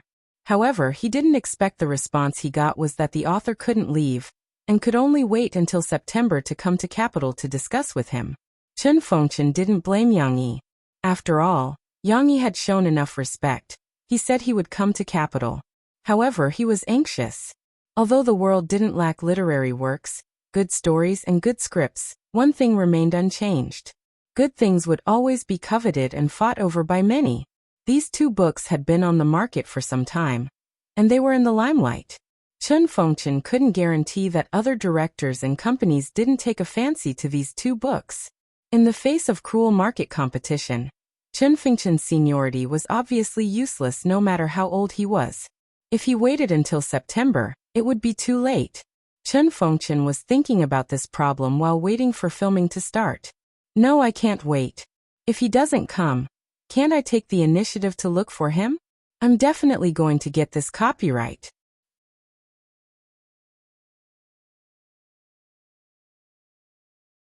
Chapter 140. It was another morning. Jiangqing, a small city in the south, was slowly awakened by a warm song. A small city in the south, time passes slowly. Every time I come back here, you are so peaceful. Yang Yi was humming to Murphy's guitar accompaniment. Although it was a warm song, his voice was still slightly heavy. This was the first time they woke up in the morning to practice singing. Of course, how could Murphy wake up earlier than Yang Yi? Yang Yi would always go out in the middle of the night to run, practice, and buy groceries before waking her up from her deep sleep. They didn't go anywhere. After closing the bedroom window, the two of them went to the balcony. Murphy leaned against the railing of the balcony while Yang Yi stood against the wall. He looked at the sun shining through Murphy's hair, which was blown up by the wind and dyed golden. They had to start singing in the morning. After some practice, Murphy asked Yang Yi to sing a song first. Yang Yi didn't know many songs in this world. He chose a small town in the south that Guizi had performed for him before. Surprisingly, Murphy liked this kind of jazz ballad and was very familiar with this song. Therefore, she snatched the guitar and took the initiative to accompany Yang Yi. I'll sing this song alone here. You won't know. Yang Yi finally finished singing. He was still a little intoxicated. It felt good to sing to himself. However, Murphy shook her head and mercilessly said, Yang Yi, your voice isn't suitable for singing this kind of song. Ah. Yang Yi was dumbfounded. Your voice belongs to the tenor category. If you sing a high-pitched song, you might be able to control it more easily. However, you can't sing a small town in the south. Your voice is very deep and heavy. You won't be able to sing the refreshing ballad, Murphy explained patiently. Yang Yi knew about this. Back when he was in the army, his body was always the loudest when he shouted. But Yang Yi didn't like high-pitched songs. Many high-pitched songs were mainly about showing off. How could they convey emotions and reveal true feelings? Take the folk songs that Yang Yi liked as an example. How many of them required him to raise his head and use a very penetrating high-pitched voice to express his feelings? How can I widen my vocal range? Yang Yi thought for a while and asked Murphy, your voice is very good. Isn't it reported that your voice can cross 3 octaves? You know about this? Murphy looked at Yang Yi in surprise. Among her songs, there were no high-pitched songs that required her to release so much energy. However, there was once a music program where she accepted the challenge arranged by the host and really sang an octave across the stage. But there's no harm in telling you. I can indeed sing 3 octaves. But this is on the basis of an innate wide vocal range and practice. Murphy smiled and said, my mother knows music very well. So when I was young, she found that my voice was very good. So she made me do a lot of special practice. Your voice is basically fixed now. It's very difficult to change it through practice. Murphy hesitated for a moment, but still told Yang Yi the cruel truth. After all, he was an old man in his 30s. Yang Yi smiled bitterly. Murphy comforted him. But it doesn't matter. Singing a song well has nothing to do with your vocal range. It has to do with the quality of your voice. Yang Yi, your voice is very good. It's bright and clear. If you sing a suitable song, it will have a good effect. Yang Yi frowned slightly and said, if I want to sing this song well, is there no other way except to change to another song? Could it be that after rebirth, he could only listen to the songs he liked? Yang Yi was not reconciled. Murphy shook her head and said with a smile, you misunderstood me. And your own thinking is also wrong. To sing a song well, do you have to sing it according to the original singer's style? Even in this small town in the south, you can change to a style that you can control. You don't have to deliberately imitate Qiaofang. Try more. You can always sing other people's songs with your own flavor. Murphy felt that her words alone were not convincing enough. She picked up the guitar again, gently plucked the strings and said, I'll sing a part. Listen to it. The small town in the south is not bright. Every time I come back here, I feel calm. Murphy's ethereal voice sounded, but it stopped abruptly after just a part. This is the original version. Murphy stopped and said to Yang Yi. Then, she played a short prelude and continued to hum. Hey! Yang Yi's ears were still very sharp. He could hear that Murphy's rhythm suddenly became lively. Although it was still the original voice, Yang Yi seemed to feel that if he closed his eyes and listened, he would feel that the singer was a girl who loved to laugh. Her voice was less sad, more lively, and not too sweet. It was just right. Note 1. But unfortunately, Murphy also sang a part and then stopped. She then changed to another style of singing. But this time, the rhythm was basically the same as the original version. But Murphy's voice was lower, slightly hoarse, and the vicissitudes of life hit the face. Note 2. How is it? Does it mean that the same song can have a different feeling when sung in different ways? Mo Fei said to Yang Yi with a smile. Well, Yang Yi wanted to say something but stopped. Murphy still saw it and said, If you have any doubts, just say it. What's there to be embarrassed about? Yang Yi's old face was slightly red. He pointed to the guitar and said, Can you sing again? Just use your second style of singing. I think it's pretty good. Murphy naturally satisfied his request. Her slender fingers plucked the strings and she sang with a light rhythm. I'm here singing this song by myself. People just smile, oh smile. Yang Yi listened silently. He could hear that in the second smile, Murphy was somewhat wantonly displaying her talent, and singing with a playful flavor. At the same time he saw Murphy's smiling eyes. It was like the canal behind her sparkling under the morning sun, as if there was a soft autumn wave flowing. Yang Yi thought of a poem that wasn't really a poem. Instantly beautiful eyes flowed with flowing water. Words and laughter were inseparable. Note 3. Perhaps, the woman who was written by Tao Yuanming and sang with him was also as intelligent and beautiful as Murphy? With so many thoughts running through his mind, Yang Yi also forgot to hide it.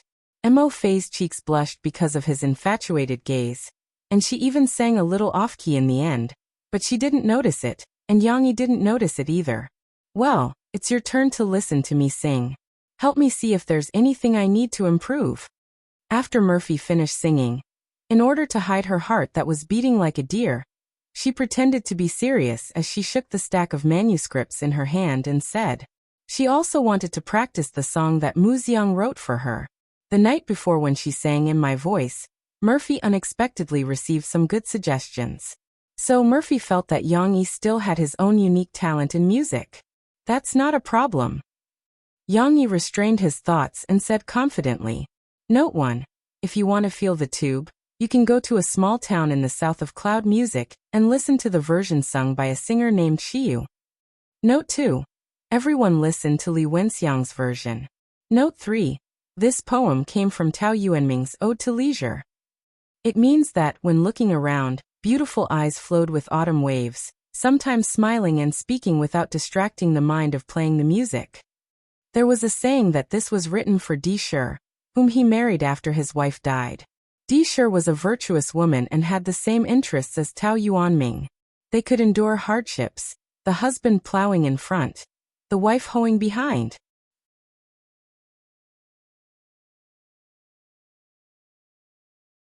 Chapter 141. It was the last 10 days of August, and Jiangqing Media University was getting more and more lively. Students who went home for the holidays were coming back one after another. Ding Xiang was one of them. She spent the summer working, but she took time to go home to visit her grandmother who had suddenly fallen ill. She didn't stay for long.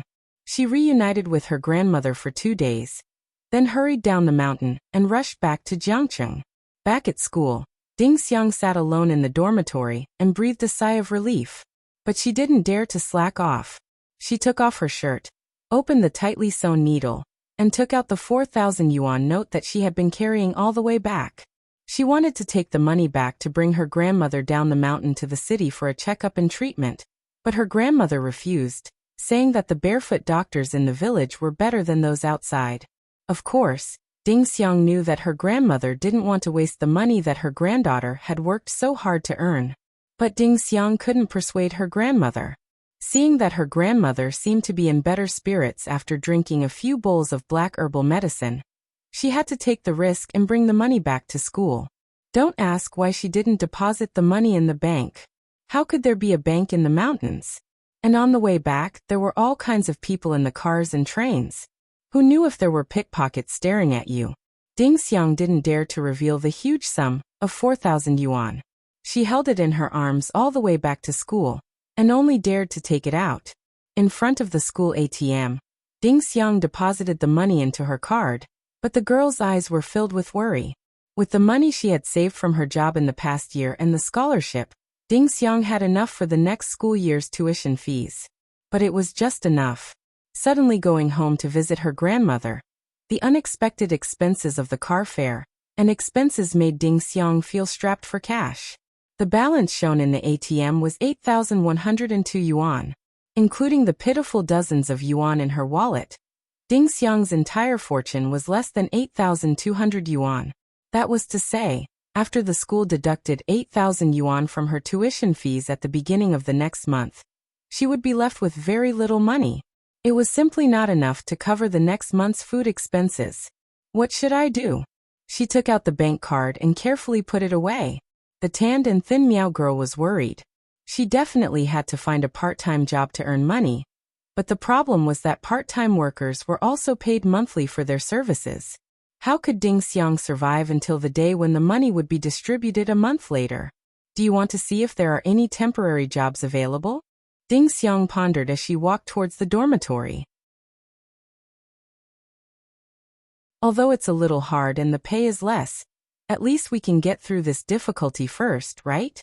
Ding Xiang. At first, Ding Xiang was preoccupied with her own thoughts and didn't pay attention to it. She only heard it when the person shouted a few times. She turned around and saw a short-haired, fair-skinned girl running towards her. Ding Xiang hid the sadness in her heart and smiled brightly, revealing her white teeth. Senior Sister Mao. Sorry, I didn't hear you. It's okay. Mao Peifu waved her hand indifferently and asked, Ding Xiang, when did you come back? How is Grandma's condition? Are you all right? I'm fine. I just got back to school, Ding Xiang said. Although her skin was a little dark, she was full of smiles, giving people a positive and cheerful feeling. Mao Peifu smiled and said, That's good. Oh right, this year's welcoming ceremony is about to start. Can you come over tomorrow and help me? Mao Peifu was the new vice president of their school's student union. Last year when Ding Xiang just came to school, she was the one who volunteered to welcome the new students. She had a good relationship with the new students, and liked the hardworking Ding Xiang from the bottom of her heart. She had always wanted to bring Ding Xiang into the student union, but unfortunately, Ding Xiang was busy working to earn her school fees and living expenses after school, so she didn't have time to participate in student activities. But if there was a chance, Mao Peifu would often bring Ding Xiang to participate in some paid activities. On one hand, it was to let her junior sister earn some extra money. On the other hand, she sincerely hoped that Ding Xiang could gain more experience and make more connections. But this time's welcoming ceremony didn't have any remuneration. Mao Peifu was really too busy, and the student union didn't have enough manpower, so she wanted to ask Ding Xiang to help organize it.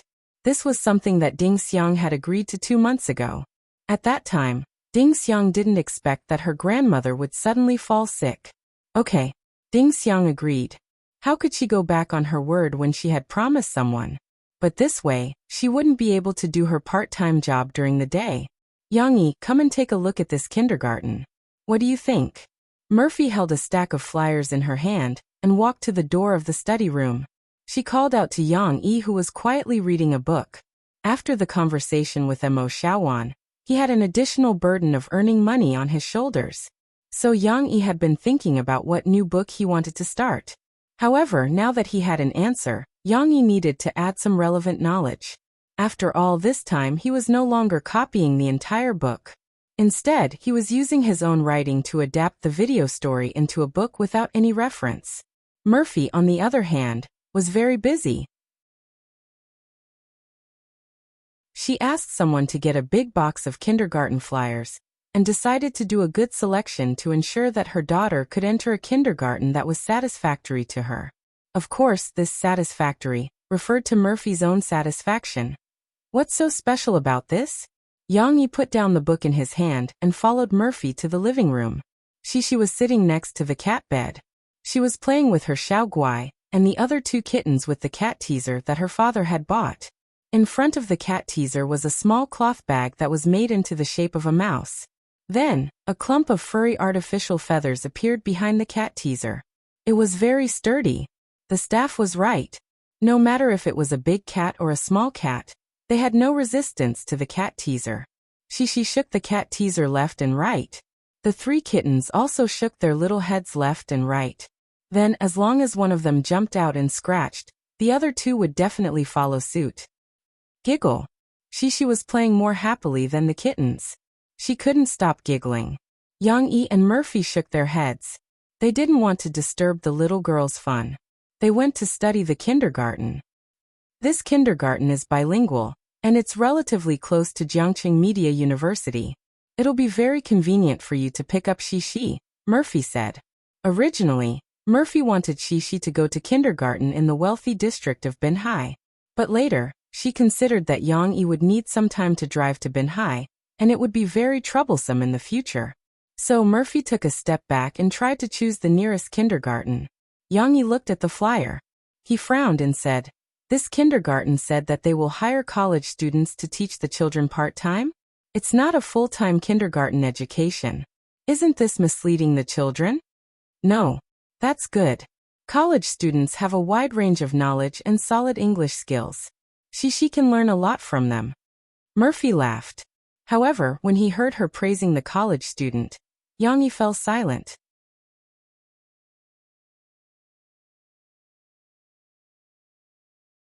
Chapter 142. She was so happy these days. She had Papa, Mom, and 3 new friends at home. Shishi felt as if her heart was soaked in honey every day. It was always sweet. And before the 3 kittens came, what Shishi looked forward to the most every day was waiting for her father to tell her the story of the monkey at night. It would be best if he could play with the Jingu Bang for a while. By the way, after listening to Sun Wukong's story, Shishi asked her father curiously one morning, "Papa, why can't Shishi learn the Jingu Bang like Sun Wukong?" Yang Yi answered her like this. "The Jingu Bang is for boys to play with. It's so rude. The sword Shishi learned is a girl's sword. Dad named it the Jade Girl Sword Technique. He learned it from a master named Xiao Longnu. After Shishi learned it, it looks better than the Jingu Bang. It's soft and agile, elegant and graceful, just like a little fairy."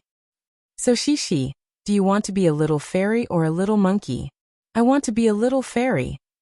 Shishi chose the former without hesitation. After the arrival of the 3 kittens, the attractiveness of her father's story seemed to have decreased a lot. Although Cece still wanted to listen to her father's story before she went to sleep, she usually wouldn't pester her father to tell her stories. Instead, she would go to the kittens whenever she had the chance. "Xiao Guai, you have to get it this time," Shishi murmured and lowered her voice, as if she only wanted her Xiao Guai to hear her. She raised the cat stick high, but it was too high for the kittens to reach. They could only look up at it. The biggest kitten, Little Gray, tried to stand on its hind legs. It tried to grab it with its front legs, but of course, it could not reach it. Besides, the kitten's limbs were not strong enough. It struggled for a while before it gave up and squatted with the other kittens. 1, 2, 3. Shishi's voice was crisp and clear, as if the kittens could understand her. She repeated the number until 3, and then she put down the cat stick that was shaking left and right. She threw the whole cat stick on the ground. Although Shishi was used to being with kittens, she was still a little timid when she saw their sharp teeth. It was still Xiao Hui who was strong. He was the first to stand up and use both of his claws to push the small rat-shaped bag to the ground. Then he opened his small mouth and tried his best to gnaw on it. Dodo's movements were a little slower, but with the advantage of its body, it jumped and snatched the position.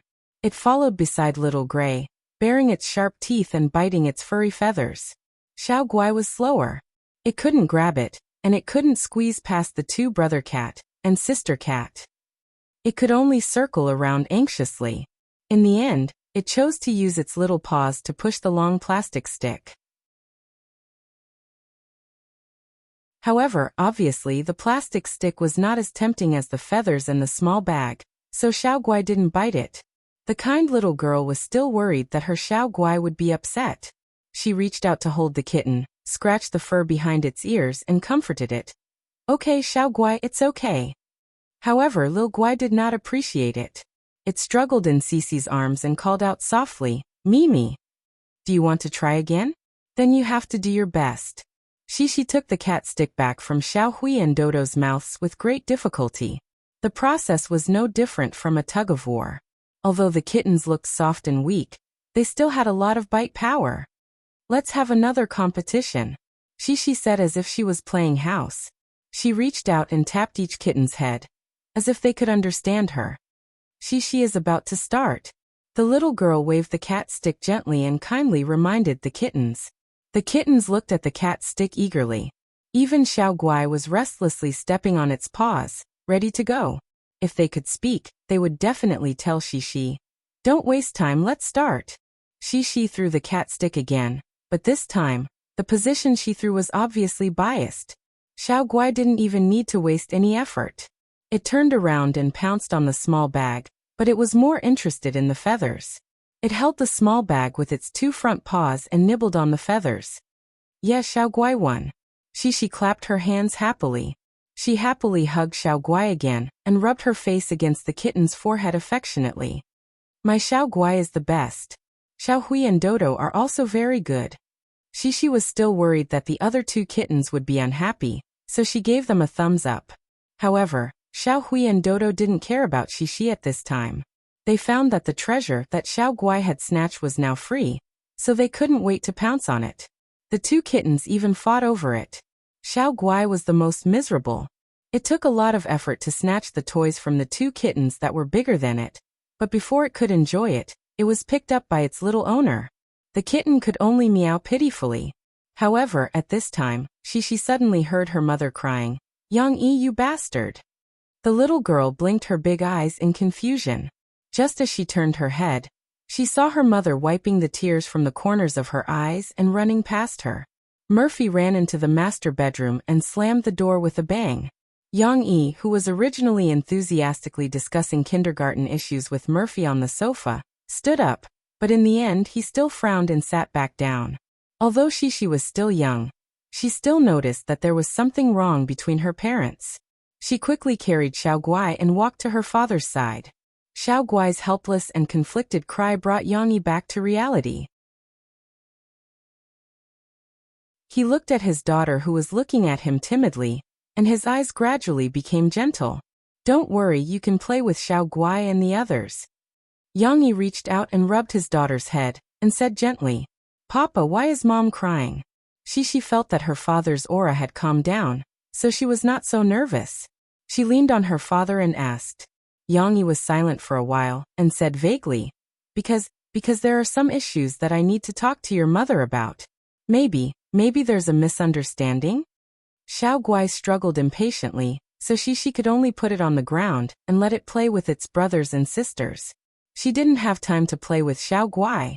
Shishi's little head was working hard. She used her own way to understand this sudden competition for points. The little girl always felt that Papa's temper was the best, and he had never been fierce to Shishi, but it must be that Mom was not obedient and made Papa angry. However, Shishi really did not want her parents to quarrel, because her parents had quarreled before, and it was very scary. After that, her mother was not willing to talk to her father anymore. Shishi was very scared. She did not want to go back to how it was before. She did not want her parents to live separately, and Shishi could only see one of them forever. That would not be happy at all. The little girl pulled her father's hand and said in a pleading tone, Papa, don't be angry with Mom, okay? Mom is as obedient as Shishi, and will be obedient in the future.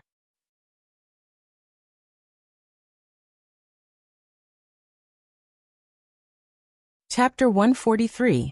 Yang Yi, you bastard. Murphy's scolding wasn't wrong at all. What he said was really too much. About 10 minutes ago, Murphy was discussing the conditions of the kindergarten with Yang Yi. She was very satisfied with the teaching conditions of one of the kindergartens because the teachers were all university students. Murphy felt that they could let Shishi learn more. Is education really that important? Yang-yi suddenly asked. He had been holding this question in his heart for a long time. Or it could be said that his predecessor had always been very concerned about it. Although these days of peaceful but happy days had almost made him forget this contradiction, Murphy's words now made the covered crack resurface again.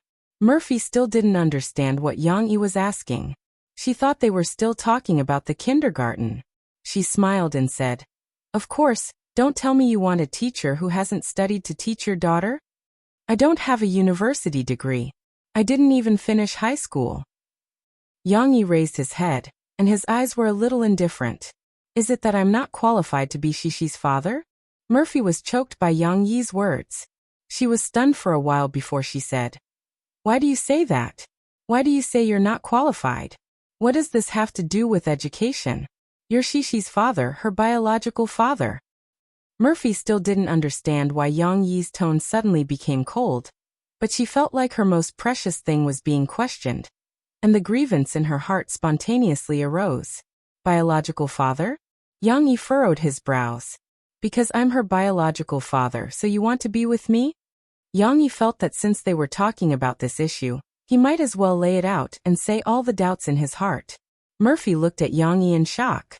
Yang-yi, a guy who had never been in a relationship before, honestly continued, "I've read an article saying that a father's love is very important when a girl is growing up." To be precise, this was an article that combined gossip and child growth studies. Using a female singer's tragic relationships where she met scumbags and had her privacy exposed after breaking up as an example, it talked about how a girl who lacked fatherly love had a high chance of meeting scumbags. A father was the first man a daughter came into contact with.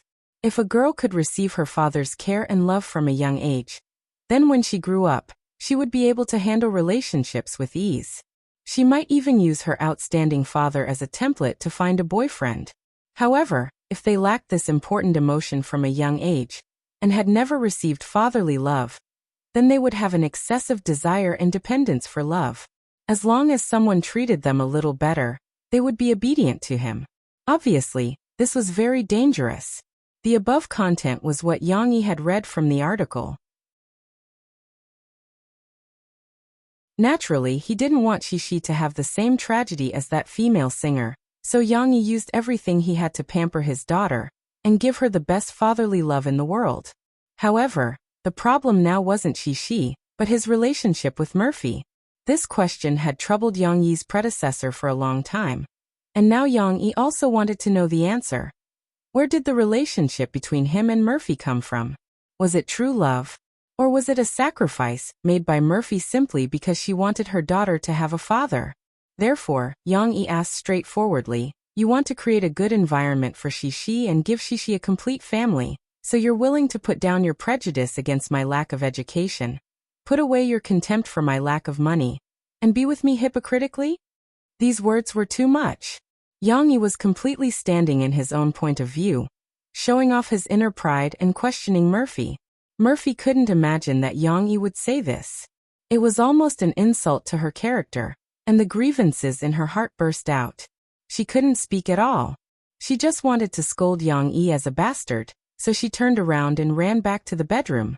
However, the moment she turned around, Murphy couldn't hold back her tears of grievance, and they burst out from the corners of her eyes. "Bastard, big bastard. I don't want to talk to him anymore." The atmosphere in the house suddenly became strange. Murphy locked herself in the room, and Shishi sat timidly on the side, hugging her REM pillow. She wasn't in the mood to play with the kittens, nor was she in the mood to watch cartoons. The little girl turned her head to look at her father from time to time. The word worry hung on her little face, and her beautiful brows were slightly furrowed. She was just like Sister Lin, and people couldn't help but feel pity for her. However, Shishi didn't dare to disturb her father. This kind of feeling wasn't happy at all. This time, it was Yang-yi's own thoughts that floated in his heart. He felt inexplicably flustered, as if he was going to lose Murphy. Although the knot hadn't been untied yet, Yang-yi himself regretted it. Why did he bring it up? Wasn't it good to be muddle-headed? The memories of the past few days kept coming back to him. Hey, you're back? What flowers did you buy? Murphy's bright smile was like ripples of water. She rolled up her trousers, and her white and smooth calves and her exquisite and cute feet seemed to set off the brilliance. Let's walk in front. Ignore him. It was a walk on the dam after dinner in the evening. Murphy's back was slender and graceful, and her hair that fluttered in the wind was dyed a beautiful red in the afterglow of the setting sun. If you want to practice your voice, first feel how my vocal cords vibrate when I speak. In the morning, Murphy took Yang Yi's hand, raised his index finger, and pressed it on her throat. Yang Yi forgot what he was doing and just stared at Murphy. Her neck was very thin, and her skin was as white as snow. When his finger touched it, it felt as smooth as jade. However, Murphy's serious look was as if she was bathing in holy light.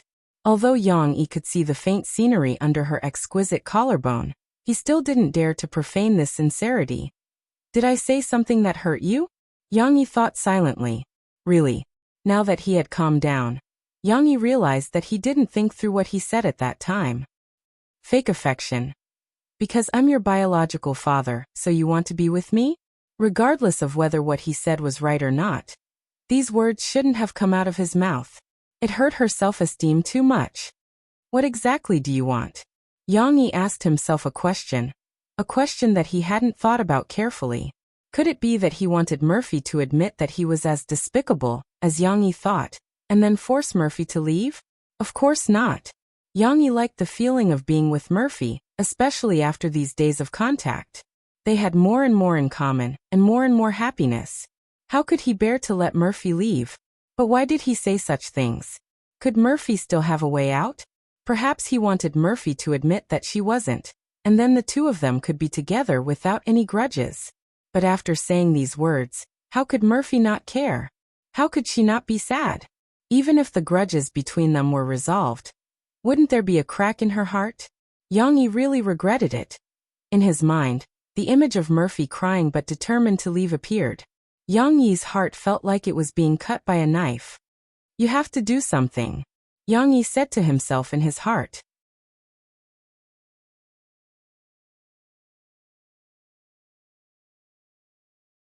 Chapter 144. Murphy ran back and cried on the bed, feeling wronged. There was only one thought left in her mind. Really, don't bother with him anymore. This guy is still so infuriating. He hasn't changed at all. In fact, Yang Yi wasn't any better in the past. In fact, he was even worse than today. But in the past, Murphy wasn't so wrong that she cried. She was just angry and annoyed. Today's grievance was mainly because she had already accepted Yang Yi in her heart. She also liked his usual meticulous doting. So now that Yang Yi suddenly threw a tantrum, it was hard for her to accept. After some time, Murphy stopped crying. She was still in her original position, lying on the bed in a daze. No one knew what she was thinking. Knock, knock, knock. Suddenly, there was a light knock on the door. Murphy came back to her senses. She turned over absent-mindedly and stared at the bedroom door. Murphy, it's me. Yang Yi's deep voice sounded from outside. It was my fault just now. I went a little overboard with my words. Murphy pursed her lips, feeling wronged. She couldn't help but cry. It was indeed my fault, but I didn't mean it that way. Maybe there was a problem with the way I expressed it, causing you to misunderstand.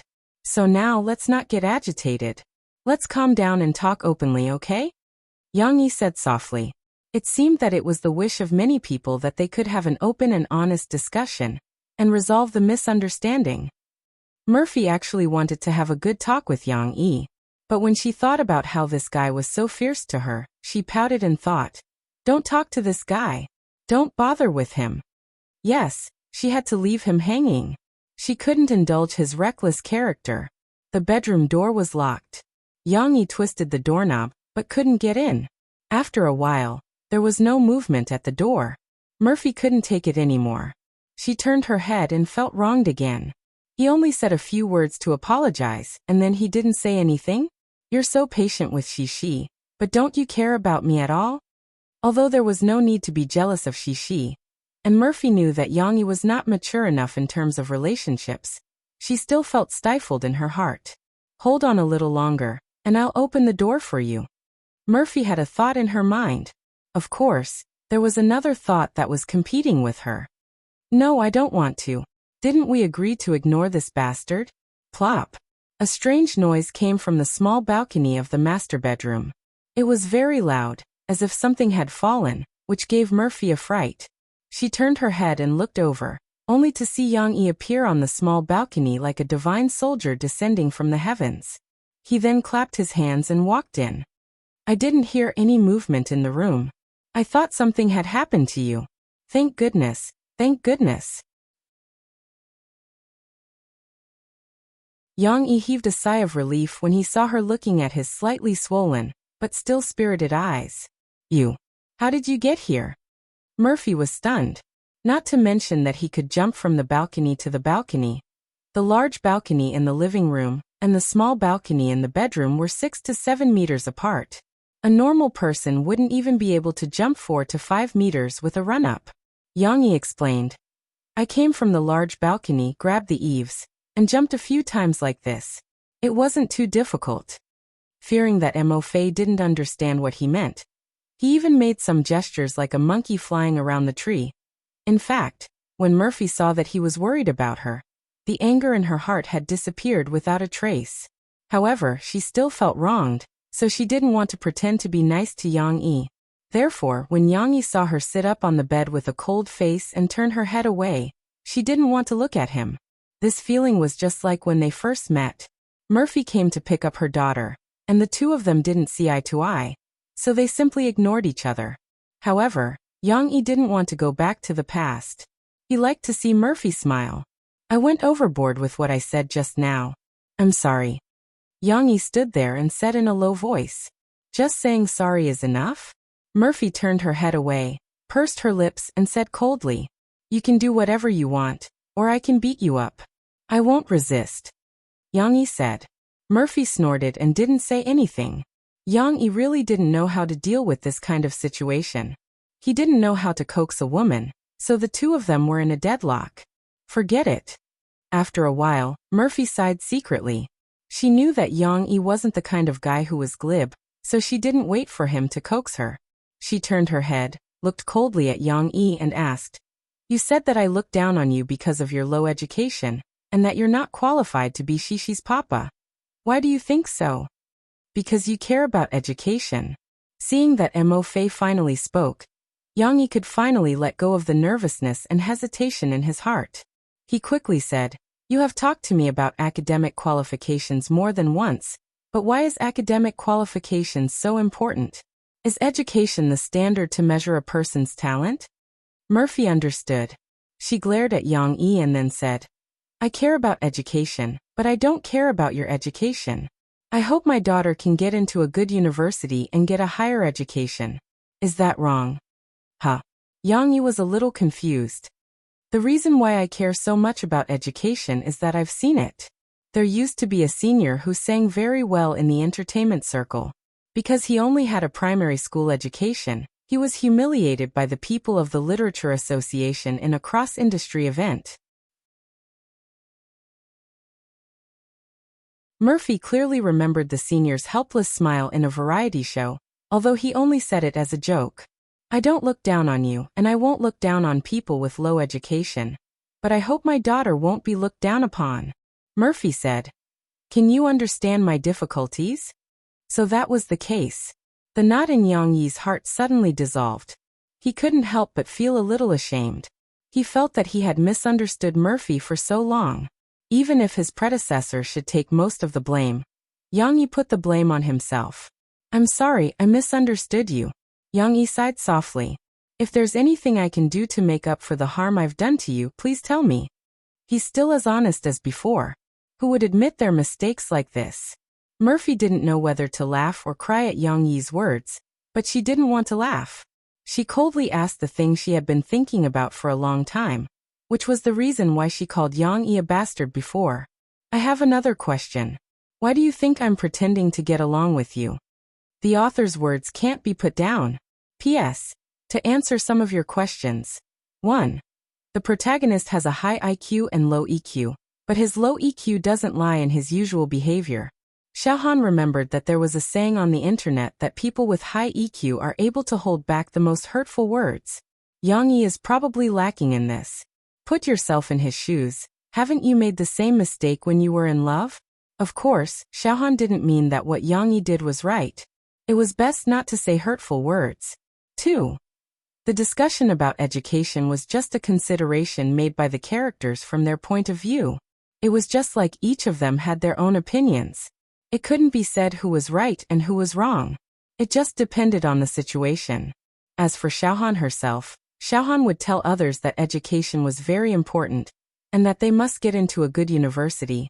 But Xiaohan herself was very annoyed by others saying that she went to some university, and came back to play computer games every day. It's better not to mention it.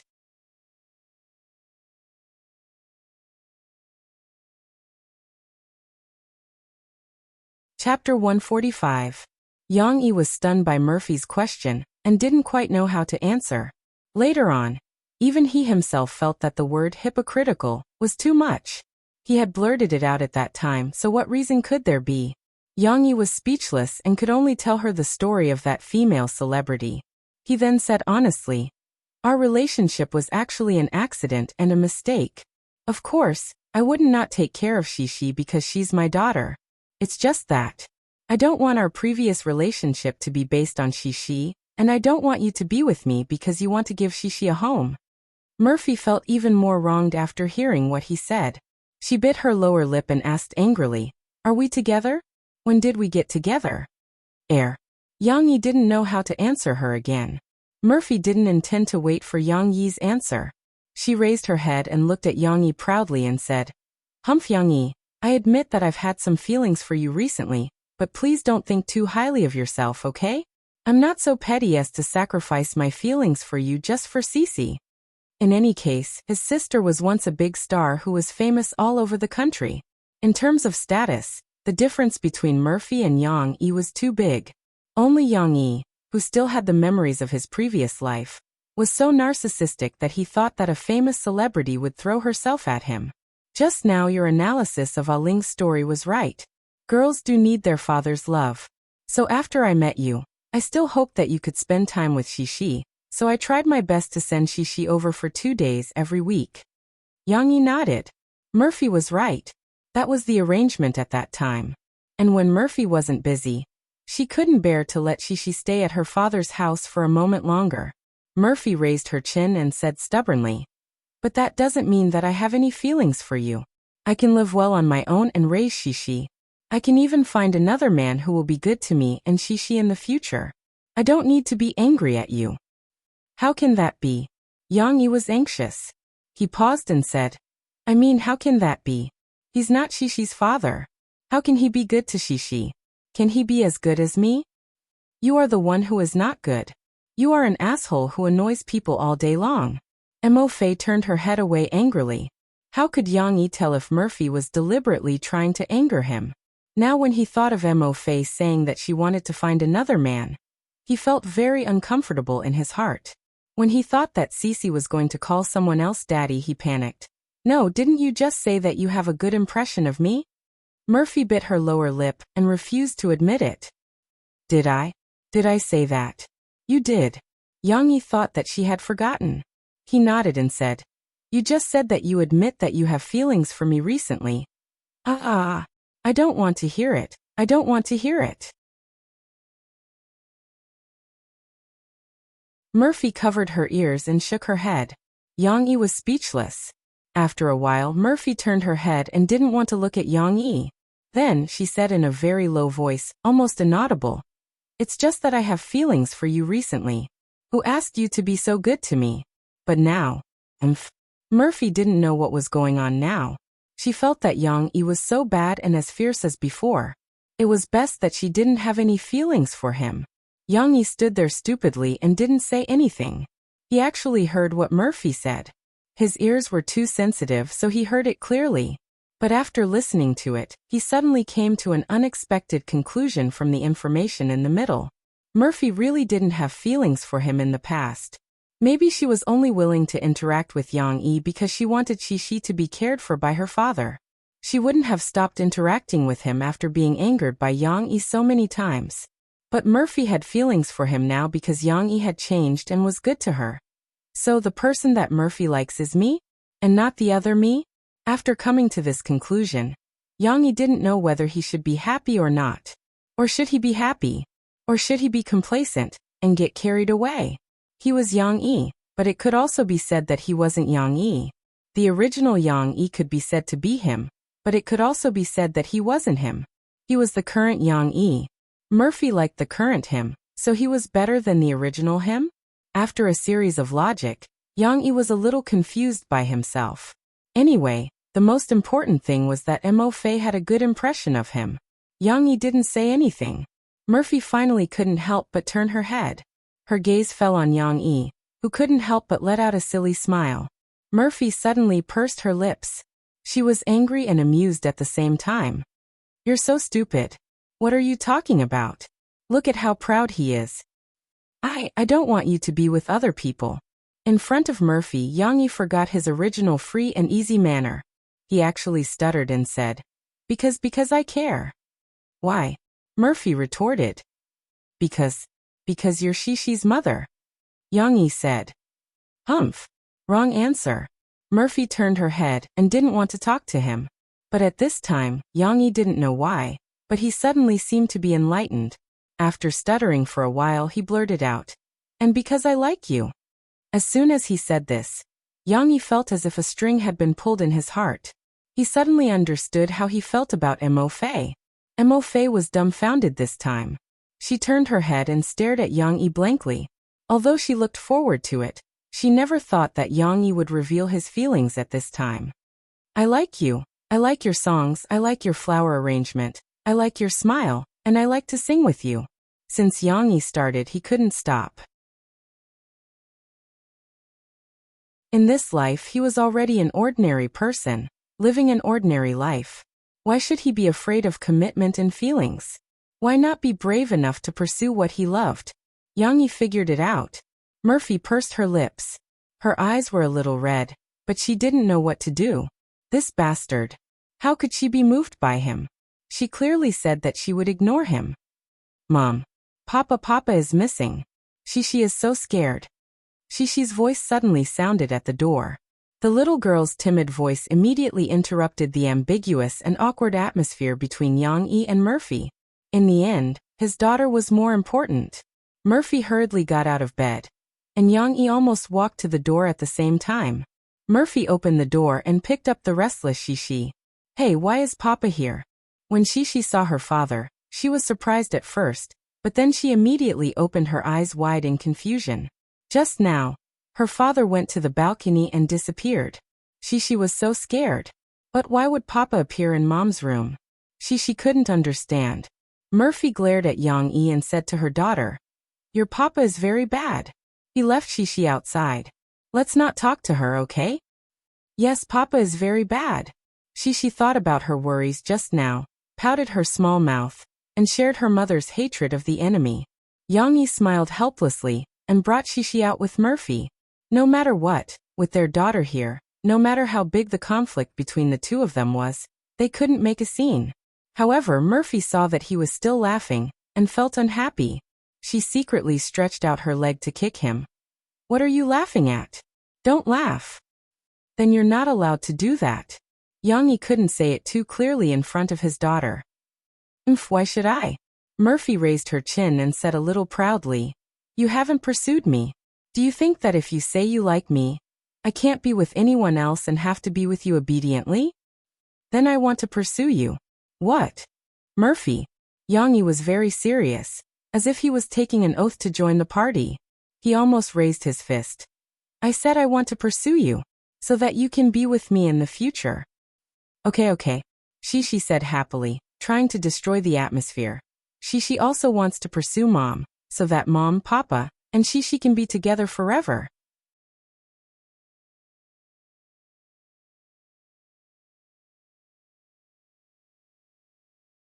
Chapter 146. Qiangzi was a little worried recently, not because of the lack of money, but because the authors under his management, especially Yang Yi, had achieved excellent results in the past few months, which also made his performance soar. Because of this, the leader also increased his salary and bonus. His worry was not because he was urged to get married. Qiangzi was used to being urged by his family to go on blind dates and get married. However, during this time, his family did not care about him, so Qiangzi was free. He was worried because of Yang Yi. This restless author usually could not find him, and he did not take care of his own book review section. However, every time he was found, nothing good would happen. For example, this time, Yang Yi actually planned to open 2 books. You want to publish a new book? Qiangzi was stunned and asked, why? Qiangzi still remembered Yang Yi's answer very clearly, because I have no money. At that time, Qiangzi was in a bad mood. How could he say that he had no money in front of a poor person? Qiangzi clearly remembered Yang Yi's payment list last month, and the number on it was 7 digits. Of course, Qiangzi could not mock his own author. He could only persuade Yang Yi with a bitter smile, telling him that opening 2 books would affect the quality of the book, and earnestly persuade Yang Yi to give up the idea. However, when he said these words, Qiangzi knew that it was useless. Sure enough, how could he persuade Yang Yi when he decided on something? Moreover, Qiangzi was persuaded by Yang Yi. Yang Yi did not talk much with Qiangzi on SNS at all. He directly sent a few drafts. After Qiangzi read them, he could not help but be addicted to the criminal world that Yang Yi had created. Is it good? Wu Yubin from the technical department asked Qiangzi. Good. Qiangzi added. It's better than Remaining Sin. Is it that bad? Wu Yubin asked in surprise. It's true. I feel that if I don't let Yang Yi write this novel, I'll be committing a crime. When Qiangzi thought of the plot, he felt itchy in his heart. So let him upload it quickly. I also want to catch up. No, I have to ask him to send me the rest of the plot first. I have to help him correct the mistakes, if there are any. Wu Yubin smiled and said, all right, then why are you looking for me? Don't tell me you want me to suffer as much as you do? How could that be? Although I do want you to fall into my trap, haha. Qiangzi explained. It's like this. Yang Yi said that his book needs to be accompanied by illustrations, and he will draw the pictures. But now, we can't mix pictures in the published chapters on the website. See if there's anything you can do to help. There's even an illustration? Wu Yubin was surprised. Could he be writing a light novel? No, it's a crime novel. It's very serious. But there are some places that can't be described with words alone. Illustrations are needed to help convey some information, Qiangzi said. So that's how it is. Did the managing editor and the others agree? Wu Yubin asked. It's not a big technical problem. Originally, there were some other examples on the forum that could give us some code that we can copy. It just needs some time to perfect and test it. Huda has already approved it, Qiangzi said. Is 7 days enough? We're going to put it on the shelves on September 1st. It just so happens that we have more than a week to arrange for publicity. No problem. Wu Yubin nodded. Fatty, come here quickly. Guazi, who was drinking water under the shade of a tree, heard the call. He quivered and quickly jumped up. His footsteps were hurried, and he trotted to the side of the young man who liked to have a pen in his ear. Brother Bin, hello. Director Wan, hello. Guazi said with a smile. His hands were not idle as he deftly took out a pack of good cigarettes and handed it to them. Guazi did not smoke, but after mingling for a while, he still knew a lot of routines. For example, he would buy 2 packs of cigarettes, one expensive and one cheap, and put them in his 2 pockets. The middle-aged man in the straw hat that Guazi called Director Wan was actually not on the list of directors. At most, he was an assistant director who only helped with some unimportant scenes. He was considered a disciple that Chen Fengchen had nurtured, but his ability was still lacking. Chen Fengchen still gave most of the supporting work to his assistant director. But for the extras who had no contact with big directors, Director Wan was the real big boss. Director Wan looked up at Guazi. He was quite satisfied with Guazi's comically fat appearance and said, Big Ben just recommended you to me. Try this role.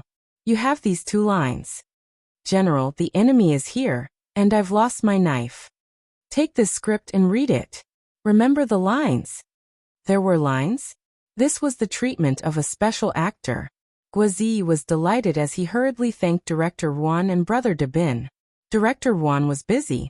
He waved his hand and asked Guazi and Big Ben to leave. He needed to clear the set for filming. Big Ben walked a few steps and said to Guazi with deep meaning, "Fatty, when you become famous in the future, don't forget my help." "How can I forget?" Guazi smiled. "Big Ben, thank you so much for giving me this opportunity. Tonight, I'll treat you and Director Juan to Ziran Village." Ziran Village was actually a barbecue stall. It wasn't considered high class, but it suited Guazi's background. Big Ben often went there, but it was always treated by extras. Big Ben was very satisfied with Guazi's tactfulness. He nodded and said, "Just treat me. Director Juan doesn't care about this. Also, if you invite him to Ziran Village, he won't be interested." After getting rid of Big Ben, Guazi couldn't wait to sit under the shade of the tree and carefully read the script.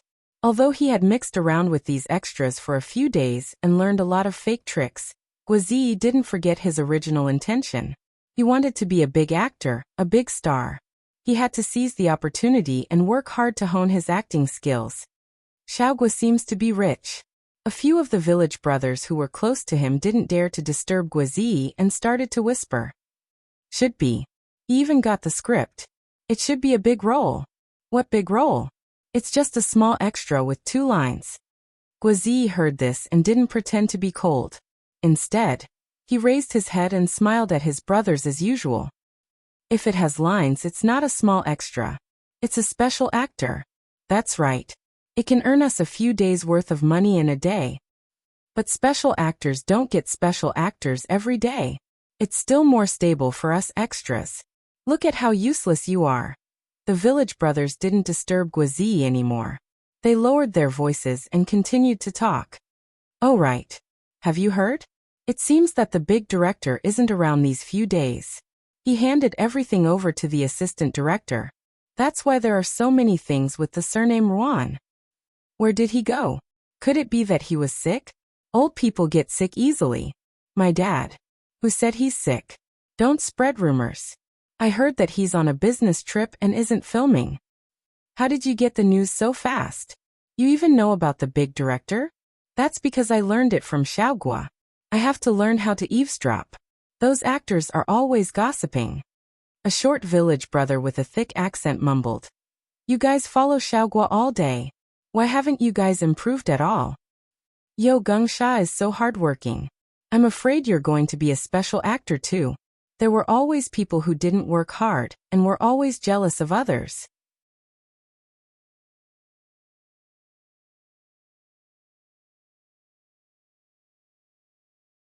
Chapter 147.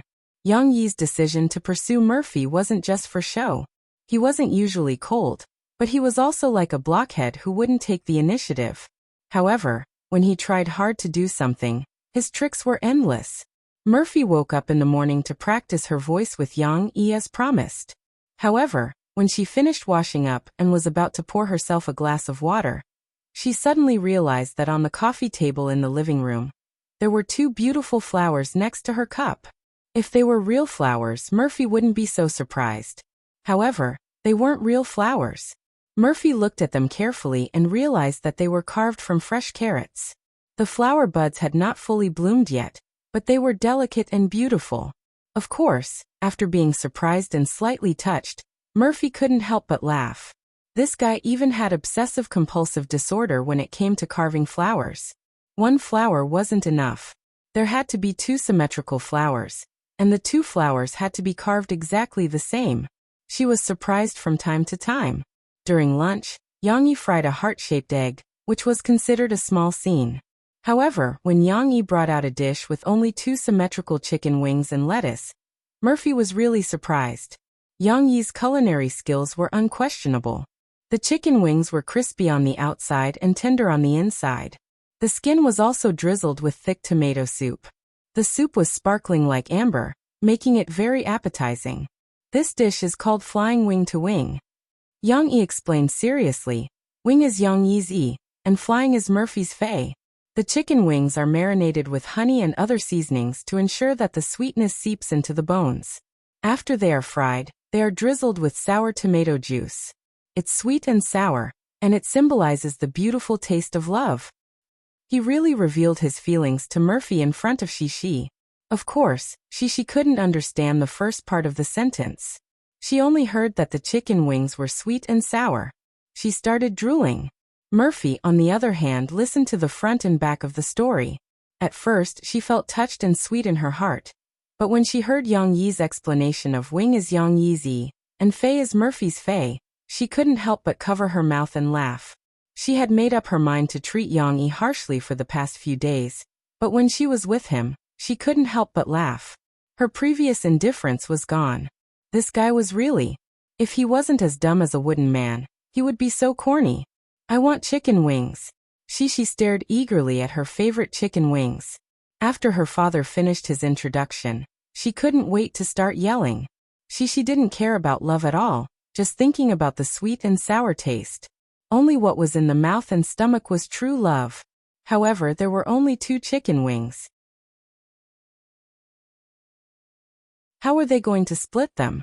As the saying goes, flying wing to wing, Yang Yi and Murphy should each have one. But there was no other way. Shishi, the third wheel, was here, so the romance had to be discounted. Yang Yi didn't care. He picked up a chicken wing for his daughter. This chicken wing wasn't just a chicken wing, but also included the wing tip and the chicken shoulder. The little girl got what she wanted, so she happily held it in her hands and gnawed on it. As for the remaining chicken wing, Yang Yi naturally gave it to Murphy. He didn't care if he ate it or not. In any case, he had already conveyed his intention to Murphy. Are you stupid? Murphy said to Yang Yi angrily. Why didn't you make an extra chicken wing? You clearly know that there are 3 people in the house. 3 meanings are wrong, Yang Yi explained. Then why didn't you take a plate and put the remaining one aside first, and bring it up when it's time to eat? Murphy was really speechless at this late-stage OCD patient. 3 is not enough. Shishi can eat too. Shishi ate at the side until her face was stained with red tomato juice, probably from the chicken wing tip. When she heard the conversation between her parents, she couldn't help but stop and say with her mouth full. Yang Yi just chuckled and didn't talk back. Murphy wasn't in a hurry to eat like Shishi. She hesitated for a moment, but still broke the chicken wing and put the chicken shoulder into Yang Yi's bowl. Then her face was a little red, but she pretended not to care and said, Look at you, you worked hard. I'll share some with you, humph. In the afternoon, Murphy wanted to play the piano, so the family went downstairs to the coffee shop. Yang Yi wiped the bar counter, washed all the utensils, made milk for Shishi, and made coffee for Murphy. Murphy played a song, and under Shishi's yelling, she held the little girl in her arms and taught her how to play the piano. Of course, Shishi's small arms and hands were definitely not able to play the piano. She was still stuck between 1 finger and 2 finger zen. 2 finger zen referred to the use of the left index finger. So Murphy played the song slowly, and from time to time, she would let Shishi press a few notes. It was almost like a child playing, but she wanted to improve Shishi's interest in playing the piano. Yang Yi originally only drank plain coffee without sugar or milk, but this didn't mean that he didn't know how to make other kinds of coffee. Today, when he saw the milk for Shishi, he suddenly had an idea. He wanted to show Murphy a cappuccino. Of course, this process was a bit complicated. After all, he had to prepare milk bubbles. These milk bubbles needed to be made with fresh milk that had been refrigerated as the raw material. After beating, heating, and other processes, they had to be made. Fortunately, Murphy and Shishi had a lot of fun. Although the little girl was only responsible for pressing 2 keys according to her mother's instructions, she felt that she had contributed to the beautiful melody played. Shishi couldn't stop giggling. Her bell-like laughter seemed to add a chord to the music. After the milk bubbles and milk were ready, Yang Yi began to draw the flowers. He hadn't done it for a long time, and Yang Yi was worried that he was a bit rusty. However, in this life his control of his body seemed to have improved, so this rusty seemed to have been made up. Yang Yi tilted the coffee cup 30 degrees, and then gently tilted the cup of the flower pot, and pulled it up and down. This process required meticulous control of the tilting and shaking of the flower pot. Otherwise, the drawn pattern would be distorted. Gradually, the coffee cup became more and more full. Yang Yi began to pull the string. He lifted the cup of the flower pot to make the amount of milk bubbles that flowed out thinner, and slowly pulled it to the front. When the string was almost completely pulled, the whole cup of coffee happened to be full and not overflowing. It was perfect.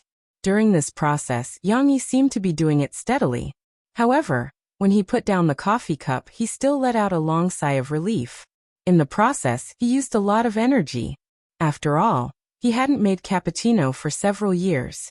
Murphy's coffee and Shishi's milk were brought over by Yang Yi on a plate. He was like an experienced waiter. He held the plate firmly with his left hand, and not a single drop of milk spilled. There was a small table next to the piano. Yang Yi placed the cup on it, and passed the milk to Shishi first. After all, Shishi was still a child. After playing the piano for a while, she had enough and couldn't sit still. Let me see what Mom wants to drink. The little girl held the milk bottle, and drank it while curiously coming over to take a look. When she saw it, Shishi exclaimed in surprise, "Wow, it's so beautiful." Shishi's exclamation made Murphy, who was still playing the piano, curious. What kind of coffee was it that her daughter said it was beautiful?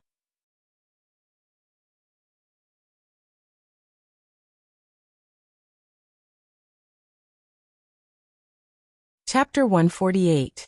Coffee can be beautiful? Murphy didn't hear about it. After she finished, she stood up from the stool. "This cup of coffee is specially made for you." Yang Yi held the tray in his hand, pointed to the coffee that was already placed on the small table, and said with a smile. Mo Fei took a look. In the white and smooth coffee cup, the light brown coffee was about to overflow, and what was even more eye-catching was that there were layers of milk bubbles floating on top of each other, like ripples on the surface of a lake, but they actually condensed into a beautiful heart shape. His heart was so big that it almost filled the coffee cup to the brim. "How did you make it?" It was the first time Murphy saw that coffee could be played with like this. It seemed that no one in the world had ever thought of using milk bubbles to play with coffee. "It's milk bubbles and then," Yang Yi explained, and even gestured with his hands. He didn't know that Murphy actually didn't care about the process of making coffee. She just asked in surprise. However, Shishi was very supportive. The little girl held the milk bottle in front of her chest with both hands, and forgot to drink it. She looked at her father with two big eyes and couldn't help but exclaim, "So amazing!" Murphy pursed her lips and looked at Yang Yi's serious look. She was happy in her heart, but she didn't want to admit it. She secretly muttered, "So many tricks, don't you think it's mushy? Hey, if you don't restrain yourself in front of Shishi, I'll feel embarrassed. I want to drink it too. Papa, can you give Shishi some too? Just a little." Shishi looked at such a beautiful coffee, and her mind moved again. Because it was beautiful, she forgot the bitterness of drinking coffee in the past. "Ask your mother. This cup of coffee belongs to your mother." Yang Yi smiled and raised his eyebrows at his daughter. Murphy was actually quite reluctant. That heart was like a work of art. How could she be willing to destroy it? "I haven't even had a sip yet," Murphy whispered, and only Yang Yi could hear it. But how could Murphy be a selfish mother? She hesitated for a moment, but she still couldn't stand her daughter's pitiful little eyes and the way she was begging on the small table. She reached out and moved the coffee cup towards her daughter. "All right, you can only taste it once. Children can't drink coffee," Murphy said. "Hee, then let's have a taste." Shishi's face lit up as she stretched out her slender index finger and playfully gestured. However, Cece moved her small mouth closer and took a sip from the edge of the cup. Immediately, the little girl's brows furrowed again. It doesn't taste good. It's so bitter." Shishi's mouth was still covered with milk bubbles, as if she had grown a white beard. It was very funny, especially with her bitter little face. The little girl's pitiful and funny appearance almost made Yang Yi and Murphy laugh. This cup of cappuccino was actually not particularly bitter. After all, Yang Yi added milk and sugar, and mixed it according to Murphy's taste. But who asked Shishi to have a painful experience of drinking original flavor coffee before? The bitter taste on the tongue awakened the memory of that time. She distanced herself from the coffee in disgust. When her father wiped her mouth with a tissue, she said to him, "I won't drink coffee anymore. Papa is so bad," lying to Shishi. "Umph. You obviously wanted to drink it." Yang Yi wanted to pinch the little girl's nose, who refused to pay her father, but she nimbly dodged, and then drank her sweet milk while giggling. Shishi didn't drink coffee, but when she took a sip, it destroyed the original shape of the milk bubbles. The heart was crooked, and there was one place that became sharp. Murphy looked at it helplessly, but she couldn't complain about her daughter. However, the coffee was still very delicious. Murphy took a sip, and the strong taste of milk diluted the bitterness of the coffee, and there seemed to be some sweetness in the aftertaste that sank into the heart. Shishi ran to play by herself. Yang Yi turned his head, looked at Murphy and asked with a smile, "How is it? Is it delicious?" Murphy didn't deliberately belittle it. She nodded gently and said, "It's delicious. It's easier to drink after adding milk." "Then I'll add milk for you next time." Yang Yi made a small note in his heart. "Which one of the 12 songs do you like the most?" Between the two of them, it was still music that they could talk about. Yang Yi leaned against the shelf and stood on the side, listening to Mo Fei play the piano comfortably. The two of them were also chatting casually. "Which one do you like the most?" Murphy asked back. Yang Yi scratched his head, and pretended not to care and said, in my voice. Of course he liked this song the most. It was too suitable for his experience with Murphy. "It's actually this song." "Then guess which one do I like the most?" Murphy continued to ask. "Oh." In my voice. Yang Yi said with anticipation. "I already said it's actually the most. Do you still think I like this song the most?" Murphy said angrily. She turned her head to look at Yang Yi's eyes, as if to say, "Are you an idiot?" Because she knew that Mu Xiang wrote the song for the person he liked, Murphy didn't even think about her in Yang Yi's story. Yang Yi himself was a little disappointed. He really hoped that Murphy liked the song that he deliberately picked for her the most. "My favorite is Carefree Lament." Murphy gave an answer that Yang Yi didn't expect. Note 1. Carefree Lament? You actually like this song?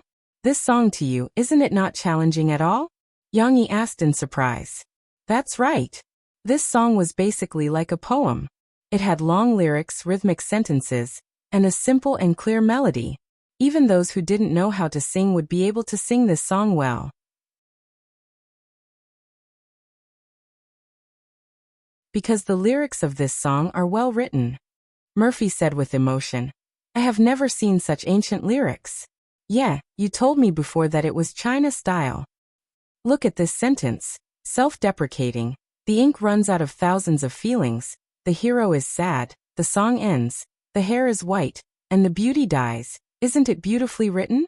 That kind of faint sadness is included in the Carefree Lament. Murphy said in a genteel manner.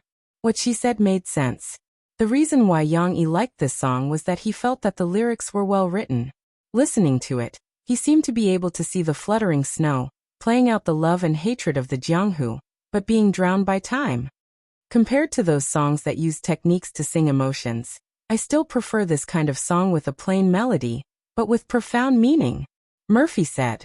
She was also interested in playing a song to sing for Yang Yi. But at this time, she ran over and shouted, Papa, Papa, there is a strange old man at the door. Note 1, Carefree Lament was originally sung by Hu Gu, but the female version is quite good. If you are interested, you can search for Su Wei's version on Cloud Music.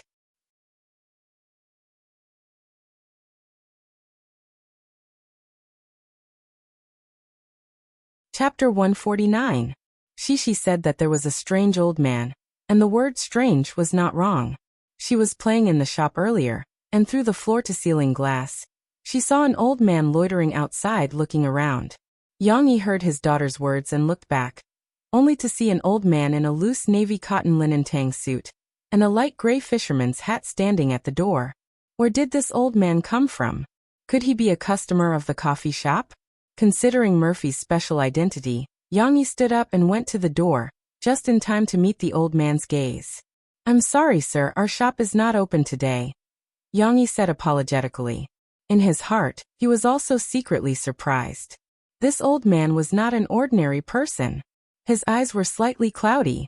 After all, he was old, but he still had a majestic aura, as if he had been in a high position for a long time. It's not open in broad daylight? The old man frowned, carefully looking at Yang Yi's figure and physique, and asked, "Aren't you the owner of this shop?" "Yes, as you can see, the shop sign is not hung out. It's the school holidays now and there aren't many customers, so I don't plan to open the shop." Yang Yi smiled and said in a respectful tone. If it were not for the fact that he was afraid of Murphy's identity being exposed, Yang Yi would have invited the old man in. However, Murphy walked over and looked at the old man's face closely. She only confirmed it when she got closer, and asked in surprise, "Director Chen? What are you doing here?" This Director Chen exposed Chen Fengchen's identity, and he was also a little surprised. He turned to look at Murphy. At first he did not recognize Murphy, who did not wear any makeup and was still dressed at home. But after all, the two had worked together before. Murphy sang the theme song for Chen Fengchen's TV series, and a few years ago, Murphy was quite famous, so Chen Fengchen recognized her. Murphy? Murphy. Chen Fengchen's surprise was no less than Murphy's. "It's me." Murphy smiled and said, "Last time when I was recording a program at the TV station, I even bumped into you and greeted you. So it was someone he knew. And from the way he addressed him, he should be someone he was familiar with in the entertainment industry. In that case, there shouldn't be a problem of his identity being exposed." Yang Yi heaved a sigh of relief and hurriedly stepped aside. He couldn't let her continue to stand at the door. "Director Chen, please come in and take a seat." Murphy greeted him like a hostess. She even nudged Yang Yi and whispered, "Go and pour some tea for Director Chen. He's not used to coffee." There was still tea in the tea shop. Although Yang Yi did not plan to sell tea in the coffee shop, he often drank tea himself. Seeing Yang Yi turn around and go to the bar, Chen Fengchen looked strangely at Murphy and the little girl behind her who was grabbing her mother's clothes and peeking her head out. Chen Fengchen couldn't help but ask in a gossipy manner, "Little Mo, what are you doing here?" Murphy was a little embarrassed, but the person who asked her was Chen Fengchen. If she was a movie producer, it wouldn't be too much to call him teacher. Therefore she admitted it openly. "Yes, this is my daughter, and he's also my husband." "Oh right, my husband is also your fan. He's been watching your TV series a few days ago, but our relationship hasn't been made public yet, so I'd like to ask Director Chen to keep it a secret." After saying that, Murphy glanced at Yang Yi at the bar and secretly gritted her teeth.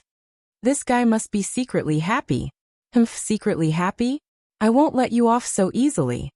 Chen Fengchen was a little shocked at first.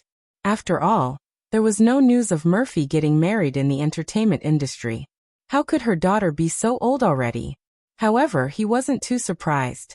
After all, hiding one's feelings in marriage wasn't uncommon in the entertainment industry. However, when he heard Murphy's last sentence and thought of his purpose for coming, Chen Fengchen looked strangely at Yang Yi, who was walking over with a cup of brewed tea. Murphy had a cold personality and wasn't good at socializing. Therefore, after she confessed, her conversation with Chen Fengchen fell into an awkward silence. Chen Fengchen was thinking about his own matters again, and didn't care. However, Murphy herself was troubled and didn't know what to say. After Yang Yi brought the tea over and sat beside her, Murphy reluctantly thought of something to say. She asked, "Director Chen, are you here today to look for actors in Jiangchuan?"